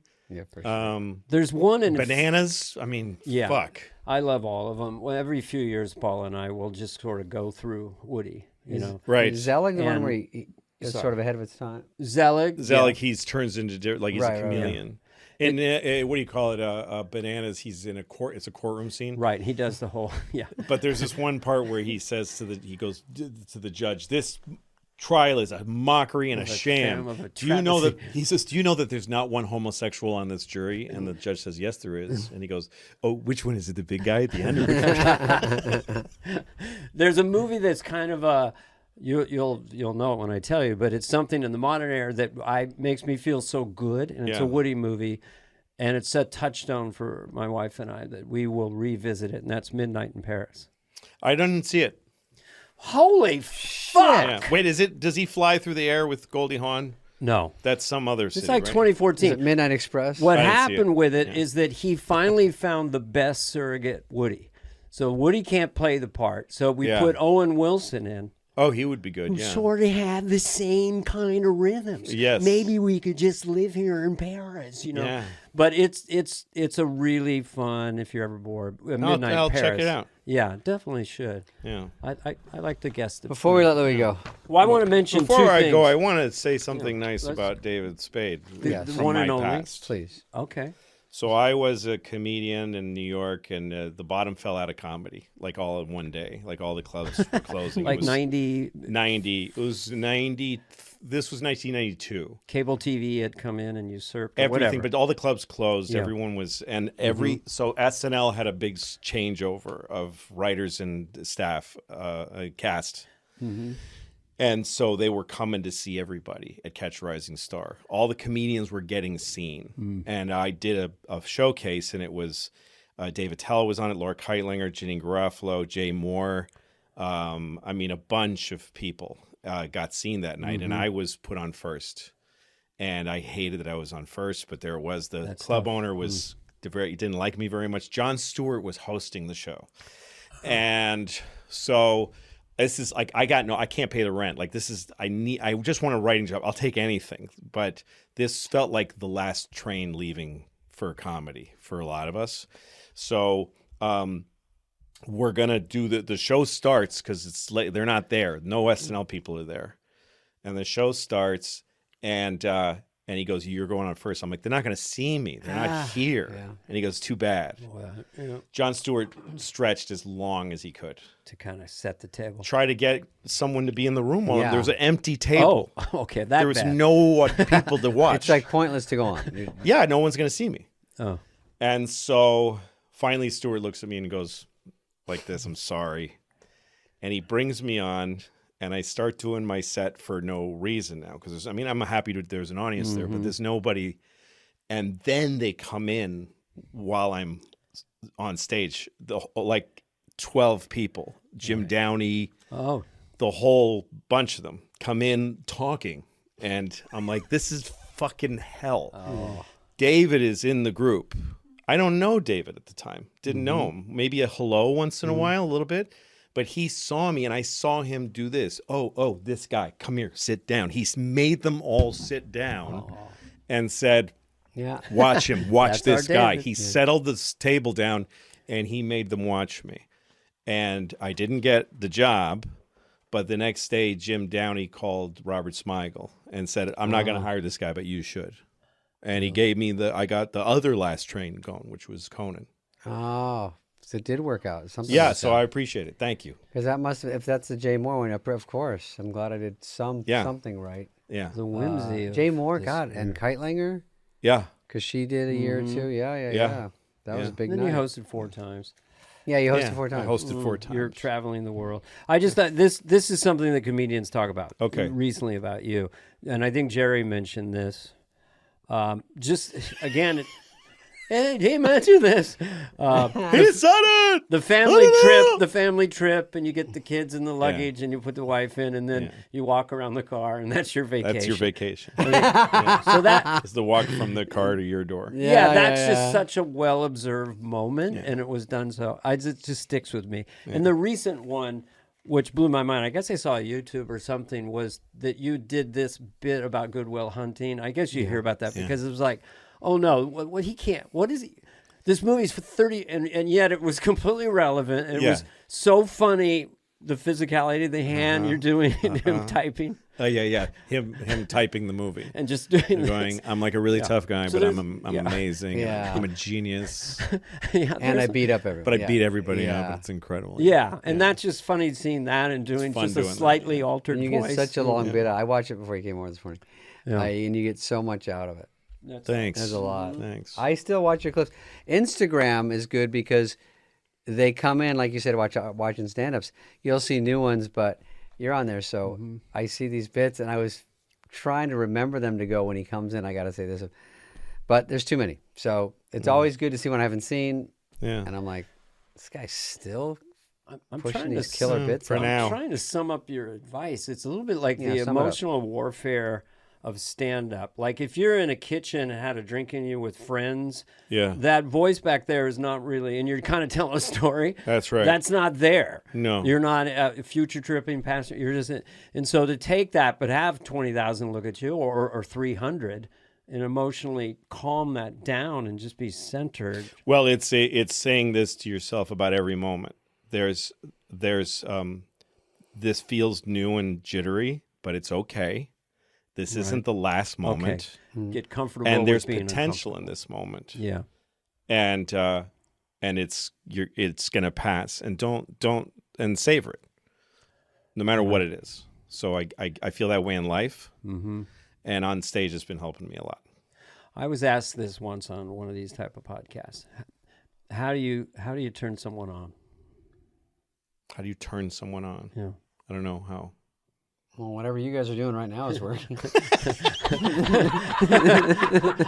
All right. Do you need a blanket? Or something? No, How do you turn? I thought it sounds like a riddle. I thought it was a riddle. I just said to them, turn yourself on.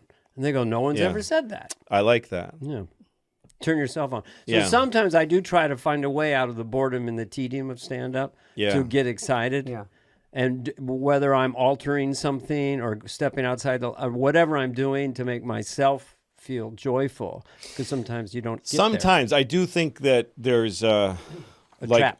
there's a phenomenon that happens to me. Sometimes I shoot 2 shows to do a special, and the first show I got too much adrenaline and the crowd's dry, so I really struggle. Yeah. And then a second show, I just feel great. They've been out already. They're a later crowd. They're looser, and it's wonderful. I go back and look at them when I edit it. I end up using the first show more. Because the first show, I'm like on edge and I'm not happy, and that's funnier. I'd rather watch a comedian who's really not comfortable.